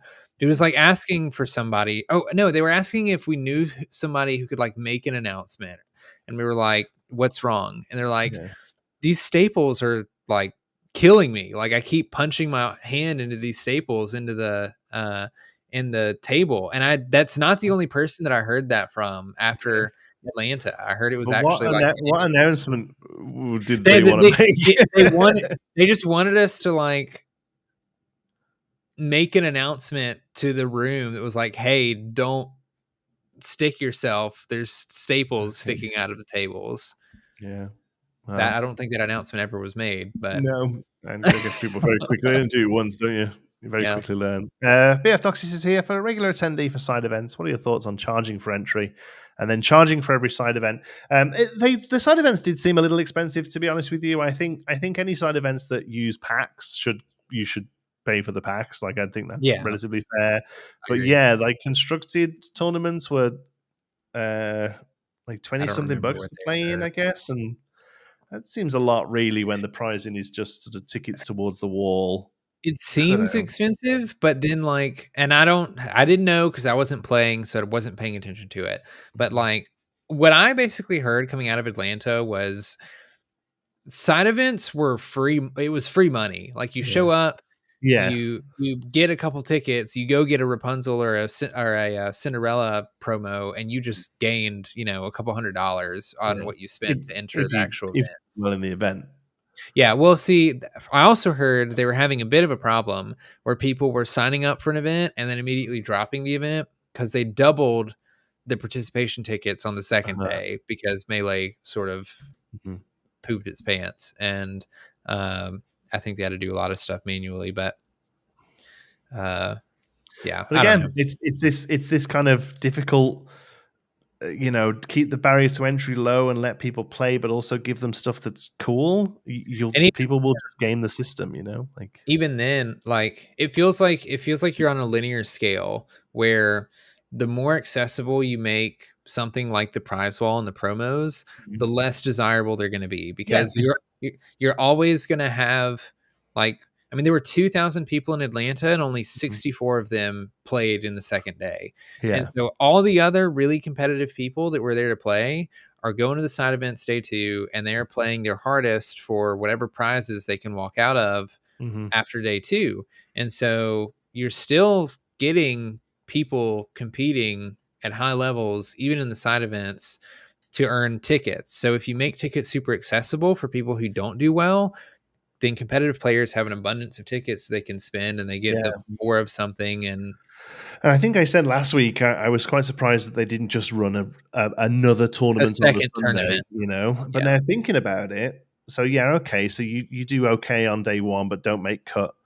Day two, do you start all over again with a 7-round Swiss for the chance of maybe getting a couple of a share of a 2K or a 3K, or do you just look at those Rapunzels that are pretty easy to get and sell for $400 and think, well, I can go and get 3 of them? I don't know, because I could see where there would be a desire from a really competitive player. Like, let's say the second day tournament, you're obviously not getting an invite to nationals. You're not going to get a golden Mickey, but let's say you can still earn some product, and you can still earn like a foil Rapunzel or a foil like stout, or I guess, a foil stout hearted or something. Like, those are the top prizes. It would have to be whatever you missed out on it for top. That's what I mean, because like when you got into top 64, you got a Cinderella stout hearted, and then the top 16 got an invite to nationals and the foil Rapunzel. And so, like, make the top prize for the day 2 tournament, or the top 4 or whatever, the Rapunzel, the 4 Rapunzels, and then make the top 16 or the top 32 or whatever the stout hearteds, and have people just play for that. And then like the top, couple can be product and maybe a full playmat or something. I think people would play for that. And then maybe that pulls away a little bit from the side events so that people can this is my original thought, was on the Sunday they need to just run a 5K or something, basically. And if they can get 500 of the players who didn't make day 2 into that, it's going to open up the side events. It's going to congest those a lot less, because the 500 people in the Swiss, they're just sitting down and moving around tables every hour, right? Like, that's it. They're out of the way. Like, I'm not reinventing the wheel here, right? This is how a lot of these events go. You run a day 2 for the also rans, like, that's just how it goes, Yeah, exactly. Yeah, it's play for an enchanted event. That's great. Yeah, I like that too. Or some enchanteds or whatever. Just, it's got to be something that's worth the value of them sitting there all day for a chance. Whereas, again, it's got to be comparative to, okay, if I sit here and play 8 rounds and I've got to nail it, or do I go and run 3 quick constructeds on the other side? Like, 3 round tournaments or whatever. 3 round. Yeah, exactly. 3 round tournaments. Give myself 3 chances to win a $400 prize, or 1 chance to win a $1,000 prize. And people will sit and weigh that up. So yeah, I think hopefully they keep looking and keep tweaking. Obviously, it's an ongoing concern, this sort of stuff, and they will, I think so. But yeah, it's good. All right. Do you want to play a game? Yeah, I say we play a webcam game. All right. So for those of you who don't know, I'd be surprised if any of you watching right now don't know. But me and, like, as we did mention it before, me and Brandon recently set up and launched the Real Play Network, which is a fancy name for a Discord server where you can play webcam games. But yeah, we've set it up with a focus on getting real play in with real cards and real people through webcam. And the idea is that it's a big place that people can get games in, and we're going to be looking at putting theme nights on, and we got tournaments eventually, and we've got a lot of plans for different things to do. So normally at this point in the show, we would do a pack battle where we just crack a pack and play a little game. But we thought, to sort of celebrate the launch of Real Play Network, we would actually play a proper game via webcam. So you have to bear with me a second while I turn my camera around. Yeah, I got to get my thing set up too. But while we do that, I'm going to go ahead and talk about how this week is Founders Week. So you have an entire week from today to join the Discord. And if you play a single constructed webcam game and you screenshot it, and then you put it in the dedicated channel for that screenshot, you get the founder role to basically just cement yourself as, hey, I've been here for a long time. I'm an OG. Yeah, you're an OG. And I'll be honest, like, okay, so we did hit a milestone. We hit 500 members just before we went live, so that was really exciting. And Yes. honestly, way more than I was expecting. Oh my goodness! I thought we'd have like 40 people. And more times than not today, when I was checking the Discord, like while at work in the middle of the day of all times, there were people playing games. It may only be like one room that people are playing in. I've noticed a lot of people like to watch. Yeah. There's like usually if somebody's playing a game, there's a couple that are watching, but sometimes there are 2 games going on at one time. And even after the announcement from Pavel about the Pixelborn Connect, there were a lot of people that were still telling me how excited they were for Real Play Network because of the different purpose that it serves, to be honest. Yeah. So our real sort of focus with Real Play is it's going to be very community driven. It's not just about plowing through games. Obviously, it's important to get. You can do that if you want to. You are going to be able to do that, but our focus is really going to be on sort of getting people together and enjoying the game and playing the game, and maybe a little bit more socially. And we'll be looking at doing sort of various nights and stuff as well. So I'm excited. I think it's going to be fun, and this is the sort of thing you can expect to see there. Top level play that you're going to see here. I might zoom out just a shy. Yeah, and like I want to preface that too. If you want a place where you can, hit the Looking for Games channel and say, hey, I really want to practice against Bucky Discard. Can somebody run some games with me? There's people there that are going to do that too. I plan to do that. I'll do that. I've seen that today. Yeah, exactly. I think Knives was actually doing that today. And so there's room for casual players who just want to play their fun decks. I'm playing a really fun, not good deck tonight that me too. had a lot of fun putting together. But over the past couple days, I've been playing Sapphire Steel items as a really, as a meta deck, and like testing Mufasa decks. Somebody very correctly pointed out the big problem here is that I don't have a link to the Discord in the video. Oh, come on. That would have been a very sensible thing to do. Let me see if I can add it now. I can put one in chat real quick. We can at least put it in chat for now, can't we? Yes, there we go. But yes, that would have been clever, wouldn't it? That should be the one to the Discord. I bet it doesn't even let you do it because it's a link. Oh yeah, Mushu just posted an article about it too. And also, yes, thank you to D-Summon who. So you could go to Mushu Report if you wanted one. Copy link address. I feel like I can do it. Let's see. Can I do that? Yes, there we go. I don't know what I'm trying to do. Oh yeah, there you go. I think you can pin that too. You can just pin it to the top of the chat. There we go. Done. Okay. Get in there. Looking at YouTube and not. Get in the comments. Get in the comments. I love Brennan Lee Mulligan. He's a legend. All right. We'll roll. See who goes first. Okay. 2d6. Oh yeah. All right. I got 8. I got 7. I'll go first. All right.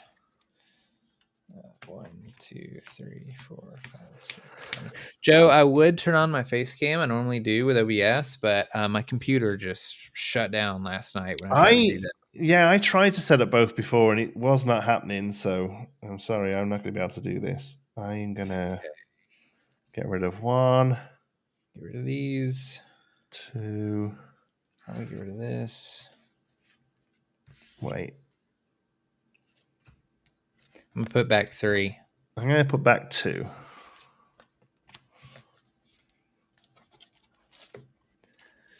Okay. I took some pointers from you. Oh, yeah? And how you built your broom deck. Oh. For this deck. You're playing brooms? Have you got a mirror match? No, it's not a mirror match, but you'll figure it out pretty quickly. All right. Jonti's going first. Joe, I go first. Ready? Thank you, Scott. Yeah, go ahead. I got these at Gen Con last year. They're for Sorcerer's Arena, which is are Sorcerer's Arena sleeves. Yeah, they're difficult to get hold of now. Yeah. All right, I'm going to ink a Magic Broom. Okay. Let's do it properly. I'm gonna ink a Magic Broom. We like this, don't we? I'm gonna play Yes, please. a Magic Broom. I'm gonna pass the turn. 1-2 Magic Broom. All right. I'm gonna draw for turn. Then I'm going to. It's not necessarily standard, Stephen, but it definitely helps in webcam play because it's a little more difficult to pass through a webcam. So it does help to see what the opponent's inked. Yeah, I like doing it because it reminds me that I've inked for the turn, and if my opponent does it, then I also don't have to keep up if my opponent's inked for the turn, double inked. Yeah. So we're gonna ink Jetsam Ursula's Baby, and we're gonna play a Chernobog Followers, and we'll pass. Okay, I'll ready and draw. I will ink a Mickey Mouse Standard Bearer. Okay. To play a Yensid. Ugh, there you go. He sees a room, so I draw a card. Yep. And I will. Chernobog's Followers is a 2/1, right? Correct. I will say go. Okay. Ready, set, and then draw.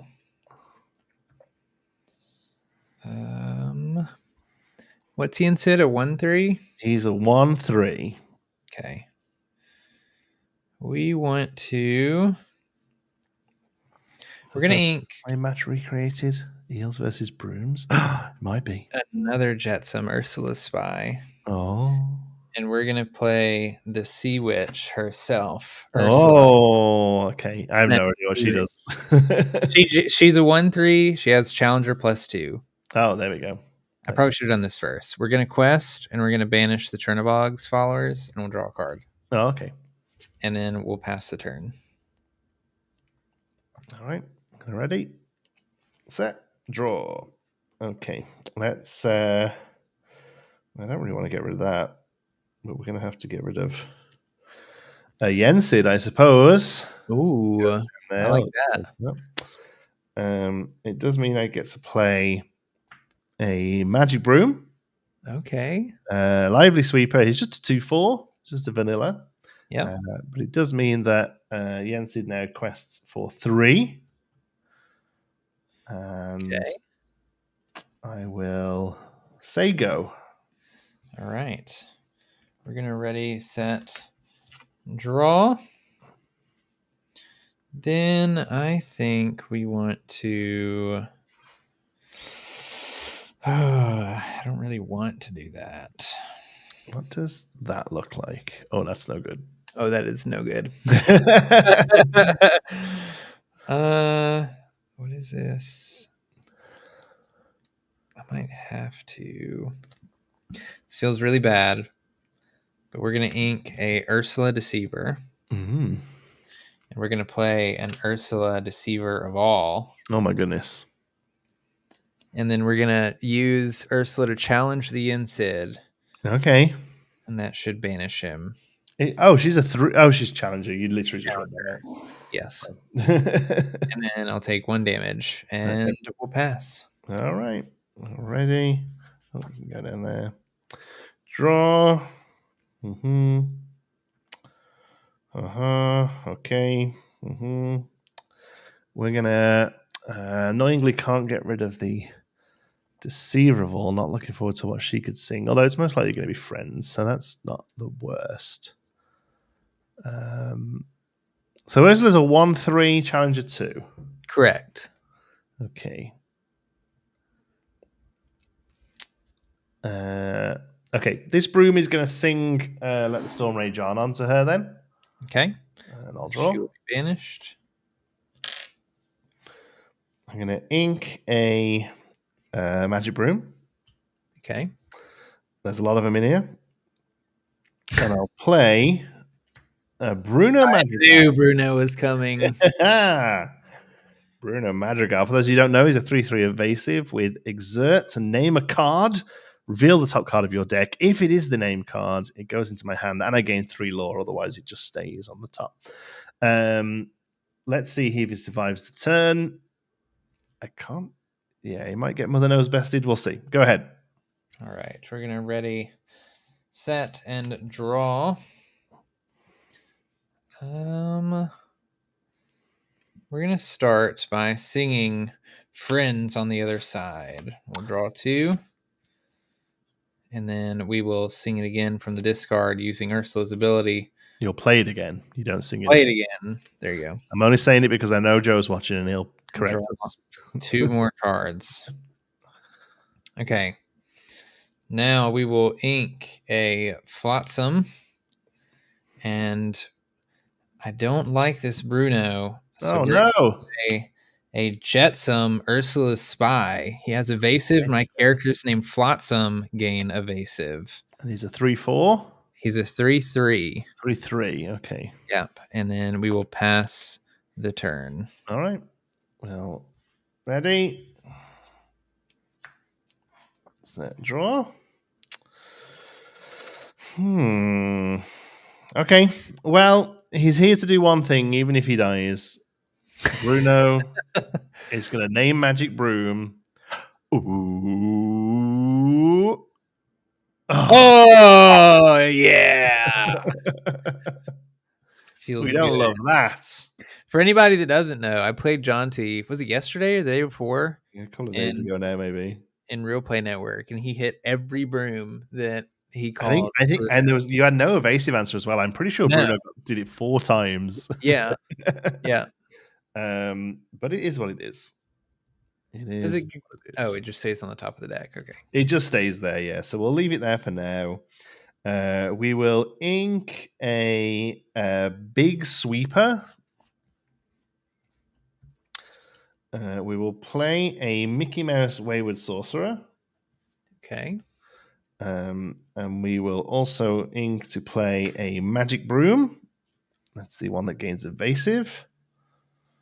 So okay. There on its turn.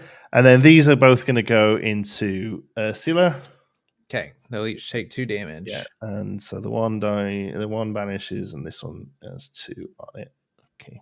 We don't want you singing anymore. All right, go ahead. No more singing for me. All right, we will ready, set, and draw. Let's see. You're working with a pretty good board there. I think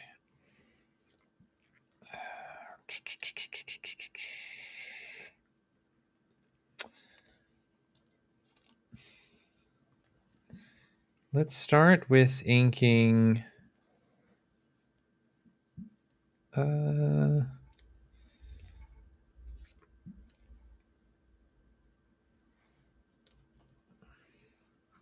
gonna ink a Ursula Mad Sea Witch, and we're gonna do 5 to play Flotsam Ursula's Spy. A 3/4 with 2 ore, has rush.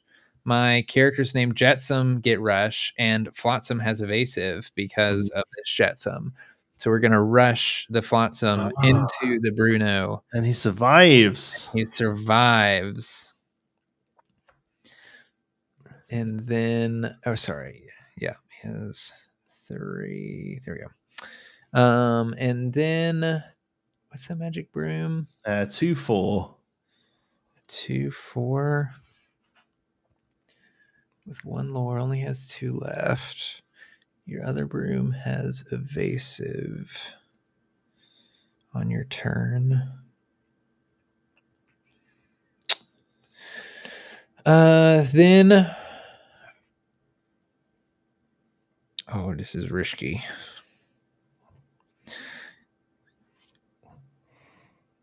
We're gonna challenge the broom. Oh, okay. I'm gonna take 2 damage and banish it. All right. Then we'll pass. Okay. So which one's giving which one what? So Jetsam is giving Flotsam evasive. Yeah. Flotsam's giving all of my Jetsams rush. Okay. So Jetsam has how much damage on him? 2 damage. He has 1 health left. Okay. Okay. 1 tink and we're done for. luckily, this is a broom deck. Big thing is not a broom, but we can clean up though, right? Because yeah, you can clean up one of them. I can clean up both And of then them. if you have a removal spell, you can clean up another. Oh, Well, you can. You just saw me have a fox on the top of my deck. Oh, that is true. But your fox doesn't have. Oh, if you get the evasive one first, yeah, then you can clean up the That's rest. why I was quite surprised you swung into my other broom, because this Yeah. one can go into the evasive one. Yeah. Trade. We'll quest for 2 with Mickey. We will play fox. Bouncing that Mickey back. This fox goes in there. Sure. They trade as well, right? Yep. Okay. Well, I mean, it wasn't great because we may have just empty boards. Go ahead. So I'd say it's not the worst thing. It probably was a mistake, but I just wanted to sort of punish you for your hubris. Yeah, it was a mistake on my end, but like it wasn't punished terribly bad. Okay. We're getting to 6. So I think we're going to. This isn't too bad.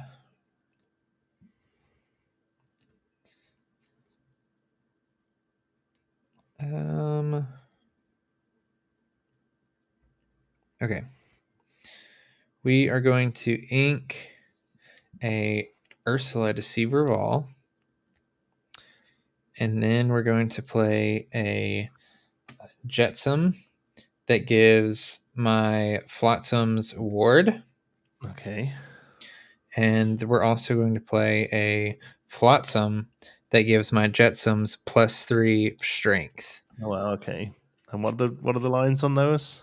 So they are both currently 5/2s with ward. Okay, so the one's natively 5/2 and the other one's a 2/2 that's got +3. Correct. Okay. Well, it's kind of hard to keep track of, isn't it? And we'll pass. All right, that's pretty good. Let's see what we got. Draw. Cool. Huh.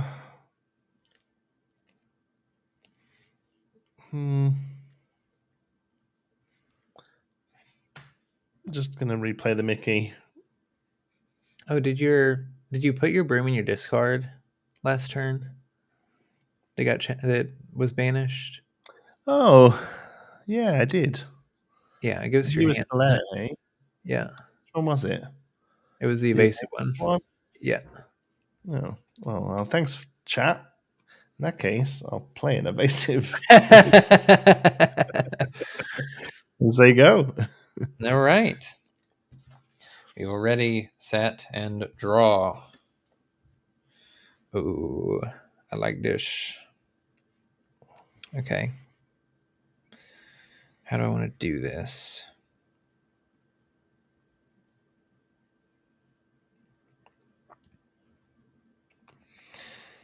All right. We're going to play a Jetsam. Goodness, which was this? This one gives everything, or this one gives my Flotsams evasive. Okay. And then we're going to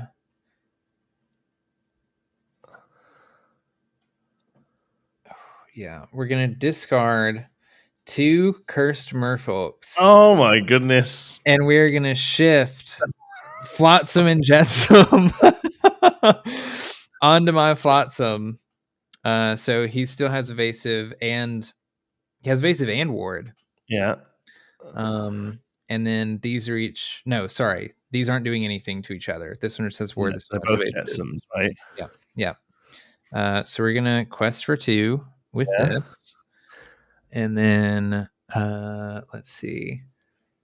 We're also gonna quest for. Oh wait, I just played this. I can't do that. Okay, we're gonna pass after that. The Mickey is a May effect, but we're just going to be correcting it because, we're casual here. We're here to have fun. Janky decks we've put together for this. Can you see what we're doing? I don't think it matters. All right. I'm just going to actually make your screen full size so I can see this. Okay. So this Jetsam on the left has evasive. I'll put him like this so that it's easy to keep track of. So the first one is ward. Yes, this one has ward. This one has evasive. This one has ward and evasive. 5/5 evasive warded one. Yes. Oh, jeez. Okay. All right. Okay. Ready. Draw. Sure. Does that help me in any way? Okay.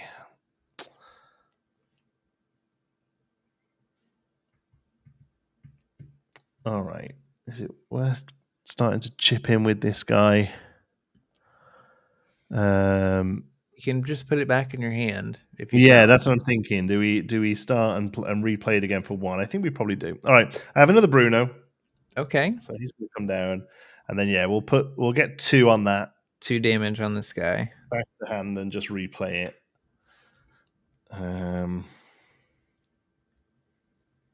Do I ink? I'm going to ink this broom. Okay. Is that the rush broom?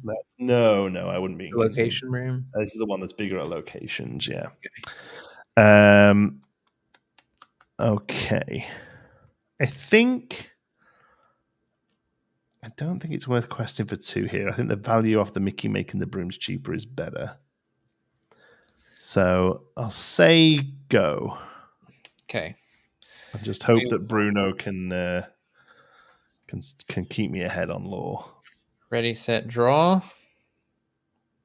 Oh my god. Okay. We're just gonna do 3 to play another Ward Jetsam. Sure. That does nothing. And then we're going to now you don't mind turning one of them sideways though. To play another Jetsam that gives all of the Flotsams on the board. Challenger +2. All right. So that big guy's a 7/5. So this guy's he's a 5/5 with evasive, ward, and challenger +2. Oh, it's challenger 2. Okay, Yeah, it's not just yeah, a strength increase. All right. Yeah. Okay. So you're absolutely right. I don't care about this one anymore. Requesting it for 2. Then you need a challenge with Bruno to get rid of this turn. So we're gonna quest for 2 here. And let's see. You'd also need to challenge with the Bruno to get rid of this. That one's a 3/3, right? Yeah, it's a 3/3. Okay. And I think I'm okay with that because this is probably about the most value I'm going to get out of that Flotsam and Jetsam. Yeah. So we'll quest there also, and then we'll pass. All right. Okay. It's pretty good.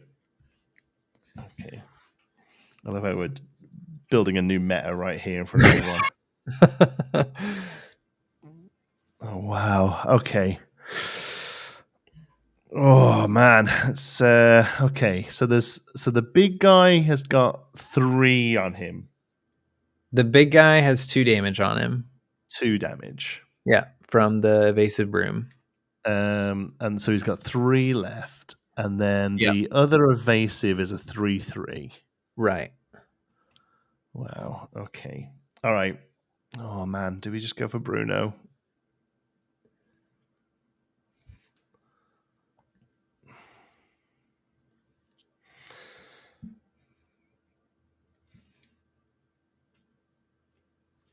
Magic Broom. Oh, it's better hit. Let's see if we get it. Yeah. Hey, you got it. As well. So that comes to my hand. I gain 3 law. Yeah.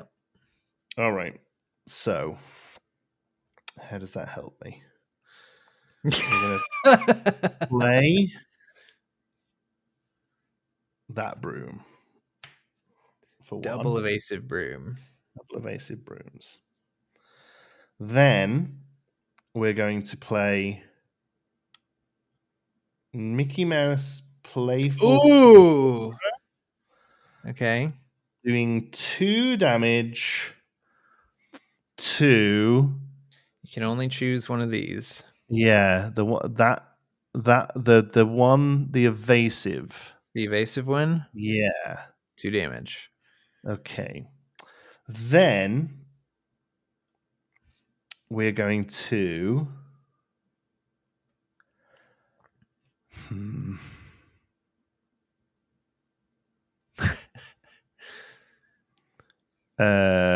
This is much better meta than green steel versus. Yeah, I agree. Then we're gonna. Does this even work?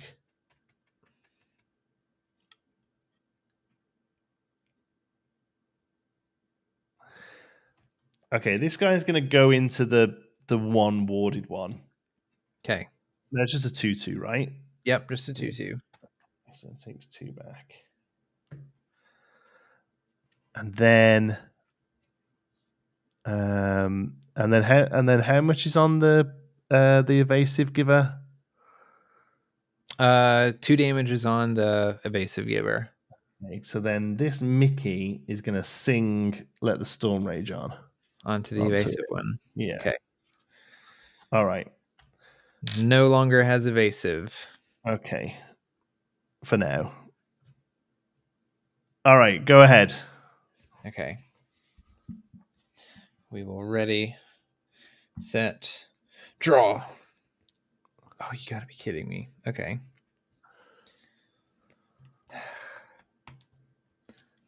You finally got a bit of bad luck over there. I just played bad. I'm just not playing this deck well. Man, okay. So the first thing I definitely want to do is remove this Mickey with this Jetsam. I'm going to challenge this one. He has Challenger +2, so he does 4 damage. That should get rid of him, right? Yeah, and he does 3 back? Yes. Cool. Okay. Then we are going to... We don't have evasive, so we can't touch Bruno. Mm-hmm. We do have ward.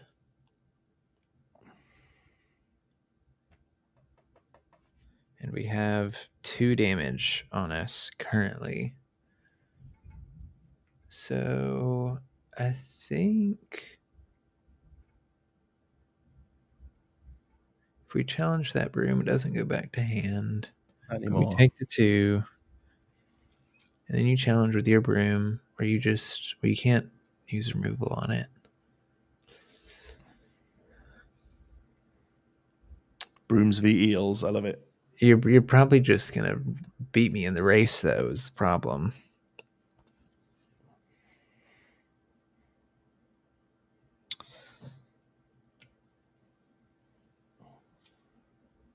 How much lore does Mickey have? 2? 2. Okay. Yeah, we have to challenge the broom. We're gonna get rid of the broom. And we'll take 2 damage. And then we will pass on that. No? Okay. Let's see what we've got. Ready, draw. All right. So the one in the middle is wards. The one on the left has got how much on it? Challenger, it has 3 damage on it. It has 4 health. Okay, cool. So normally I'd be able to see this really good, but I'm keeping us a little smaller so I can keep it on the chat and stuff. So that's why I'm struggling with the numbers a little. And then the other guy just needs 1 more doing to it, right? Correct. Okay. Probably should have kept him up, but that's okay. It's dying anyway. Yeah. So let's go. And it's a 5/5, the big one. Right. And the little one is a 2/4. This one is a 2/4. And its Challenger is ability, right? Challenger +2. Yep. All right. So Mickey's going to go into him then. Whoop. Into this one? Yeah. Okay. Take 1 back. Take 1 damage. Okay. Bruno's going to say brooms. Ooh. Oh, Yensid. I mean, that's a good draw next turn. Yeah, I don't mind Yensid. That's fine. Okay. And now...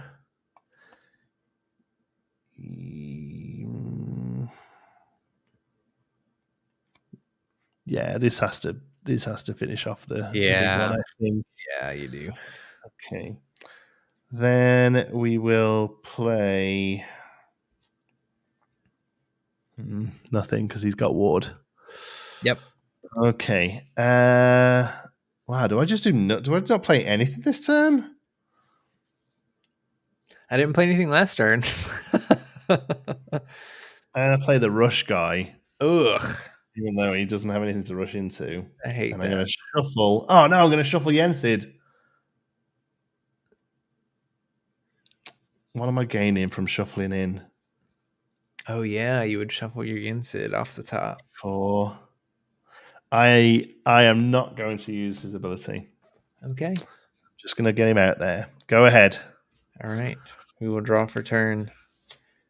I knew this was going to happen, and I'm so mad. Okay. This isn't the worst, actually. Bruno fail face up on the deck is just for convenience, fun, friendliness. Yes, it's known information now, so I leave it there just as a polite reminder. But yes, you do not have to leave your face up at all.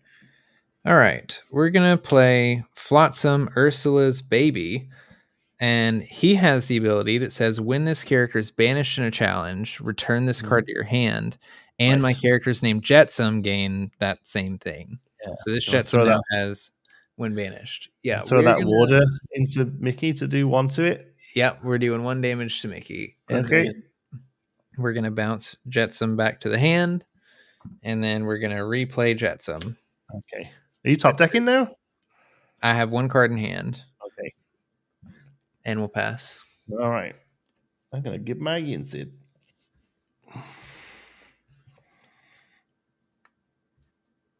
Okay. Oh, yeah. This is a promo Flotsam and Jetsam. I don't know. Oh, fancy. Saying, but. Okay. And what's the stat line on that one that bounces him back? A 4/2. He also has ward. Yeah. Okay. All right. Bruno's going to say Magic Brooms. Magic Broom. Oh, Mickey. Oh, yeah. I've never missed so much in my life. Oh, it's the only thing keeping me in the game right now. Okay, well, I'll play a Yensid and draw that Mickey. Yep. And I will play that Mickey. Yeah, you're getting a board going. Oh yeah. And I don't know. Do I just start questing here? I think I'd probably get a bit of pressure on. 4/2, 2/2. Bounces back. Doesn't have rush. I think if you're clever, you won't exert the ward one, but that's going to put you so far back on tempo. To be fair, I could challenge with the ward one, bounce it back, replay it, challenge with the Flotsam, and then replay it also. That's true. So I could just get 2 challengers out and then replay them readied if I really wanted to. But even your 2 challenges doesn't... It's not doing much. Manage both of these. Right. So and also, Yensid, I need to see another broom. I'm going to quest for 4. Because Yensid only has... He has 1 lord. He needs to see 2 brooms out to get that online. All right. Go ahead. All right. We will ready, set, and draw. Okay. That's what we needed. That's what we wanted. We're inking an Ursula Deceiver of All. Oh, man. We're going to play 7 to play Ursula Sea Witch Queen.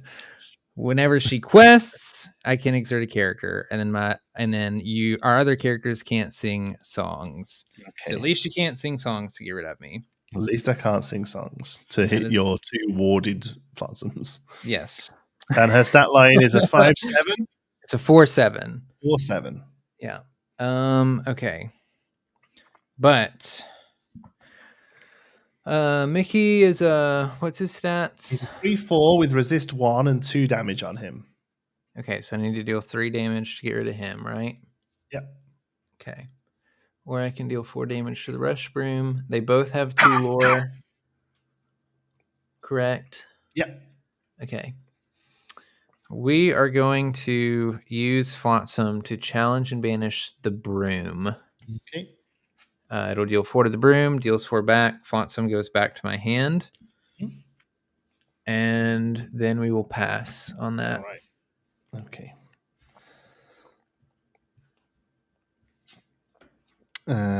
Draw. Okay. Well, Bruno says magic brooms. Oh man, I can't believe you missed so many times. Excuse me. Good grief. Okay. 1, 2, 3, 4, 5. Go to 17.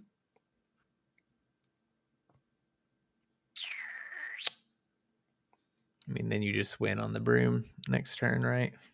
Well, you hope so, don't you? That's how you did it last time, too. Mm. You got to 17 and broomed off the top. Let's quest for 1, 2, 3, 4, 5. Go to 17. Play a fox. Bouncing.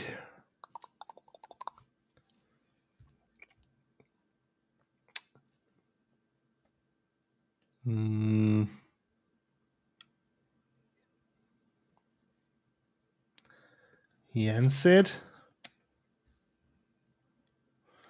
I'm going to replay the Yensid, even though he doesn't draw me a card. This is a broom deck, honest. I mean, you've played quite a few brooms. And I'll say go. All right. It's not looking up for me. We're going to ready. We're going to try to ready. We're going to set and draw. Yeah, that's not going to be very helpful. We're going to do... I need to clear all 3 of my exerted characters. Yeah. Yeah, I can't do that. So we can play Flotsam. We can challenge into something. We can challenge into 2 things. We can't get rid of Bruno. And then my only other card is this Jetsam. So we're going to quest for 5, go up to 13, and then we're going to pass. And I guess, we'll exert your Yensid. Okay. And then we'll pass. Okay. I'm going to just see if we can hit just off the Bruno. Do it off the room. BM me. Magic broom. That's like 5 in a row or something. Crazy. Oh my gosh. It was Bruno rubbish. That was good. Well, thanks for the game. Yeah. And if that's a sort of high octane thrill that you wish to find, you can join the Real Play Network, where it is a little easier to read cards normally. Like I say, we both had our screens small there because we wanted to keep an eye on chat and everything. But yeah, brooms for the win. I don't know. It's a very fun casual deck, honestly. It's a good league deck. I've been enjoying. It's not bad either. Yeah. Like, it's got legs. The thing is, it's consistent enough that I feel that it's fun to play. If that makes sense, I find a lot of time with casual decks that you don't really have everything you want, but like it has a lot of answers. You know, like it has some evasive tech, it has card draw, it has some removal that I don't think we really saw, but there is a bit of removal in there. I mean, the Mickey removal is big, right? Yeah. It's but it still stays very thematic. So it's kind of like the perfect league deck for me personally. It's exactly the sort of thing I want to be playing on league. It's not oppressive, but I can enjoy myself with it and feel like I'm playing the game still, rather than just what's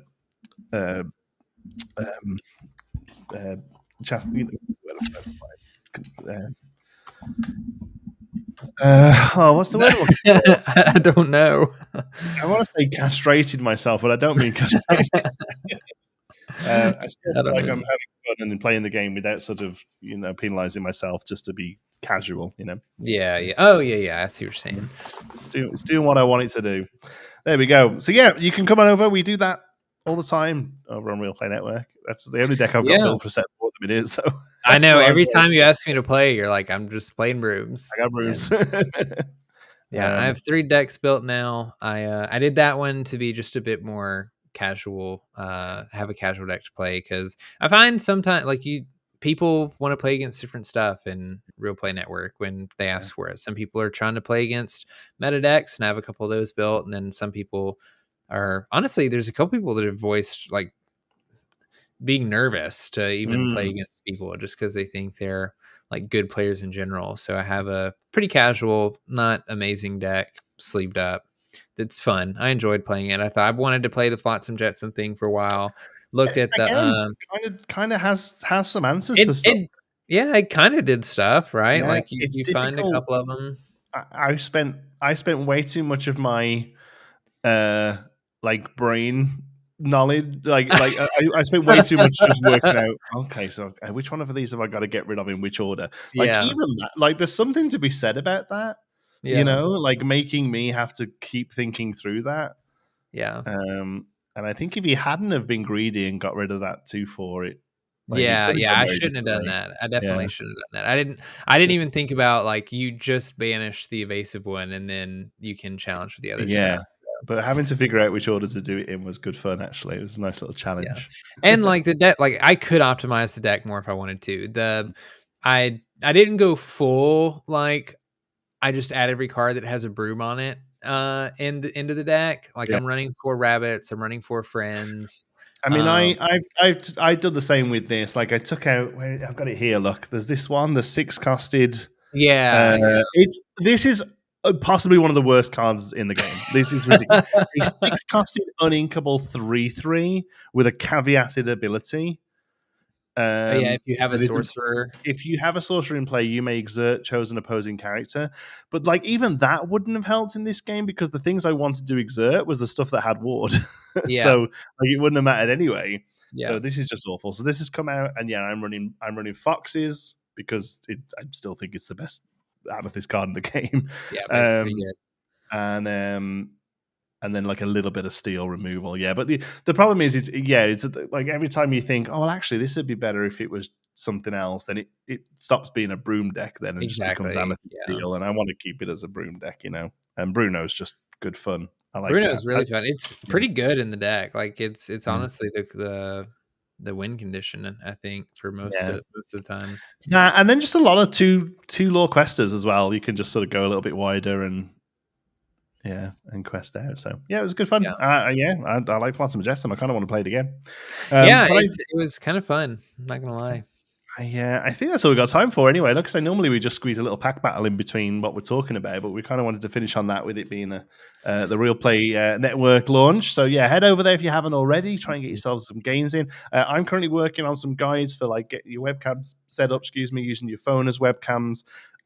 Just sort of like best practices for getting the table up and running. I'll be linking to the Lotus app that we use Mhm. for lore because it's really It's really good. clear and it's like I love the official app honestly, but as far as like just having it look readable Being able on to see screen, it on webcam. that Yeah. makes a big difference. So that's so I'll link to that. All that kind of stuff will be coming through the week, and then hopefully you join us this weekend as we cast Chicago. Yeah. Be sure to tune in to the Disney Lorcana Twitch account. It should just be twitch.tv/Disney Lorcana Sure is. because we'll both be on there casting. And back to Real Play Network. We plan to do more events. We're doing the Mhm. founders thing this week, so like Jonti said, get a game in, get your role. But we also have other stuff planned. I want to gauge interest on like an Illumineers quest night where Mhm. we have a couple people just sort of set up as Ursula and like let people play the Illumineers quest. We could definitely run some multiplayer pods, and we're planning to also potentially do some probably small tournaments to start out with, but tournaments nonetheless. So we've got some fun plans for the Discord and that are coming eventually. I think after Chicago and after some of the DLC. Madness that is being busy with all of that and prepping for that, we'll be able to put a little bit more time towards Real Play Absolutely. Network. But Yep. there's a lot of people in there playing already, so Mhm. you know. Somebody's just saying then that they came from a game, and Okay, so hopefully, and there awesome. might be a few after the stream tonight, maybe even Yeah, people maybe. have a go. So yeah, what's so other than prepping for Chicago, do you have any other big plans this week? What's your week in ink look like? That's pretty much it. Prepping for Chicago, making sure I'm updated with lists and the meta, so I know what I'm talking about over the weekend. I am going to make an appearance on Lorcana After Dark tomorrow. Oh, Um, cool. Yeah, so that'll be fun. I think you can catch that on Y Breezy's Twitch channel or Knives YouTube channel. I put it on YouTube. Yeah. So do that if you want to tune into that. And other than that, yeah, it's just prepping for Chicago, getting ready to travel to that. Yeah, awesome stuff. Right. Thank you so much for joining us, folks. I hope you've enjoyed it. Until next time, we'll see you then. Hold on. I got to put the music. I got to press the music button. Oh yeah, we gotta let it come in. I'm going to click that. It's going to come on now. Oh, there.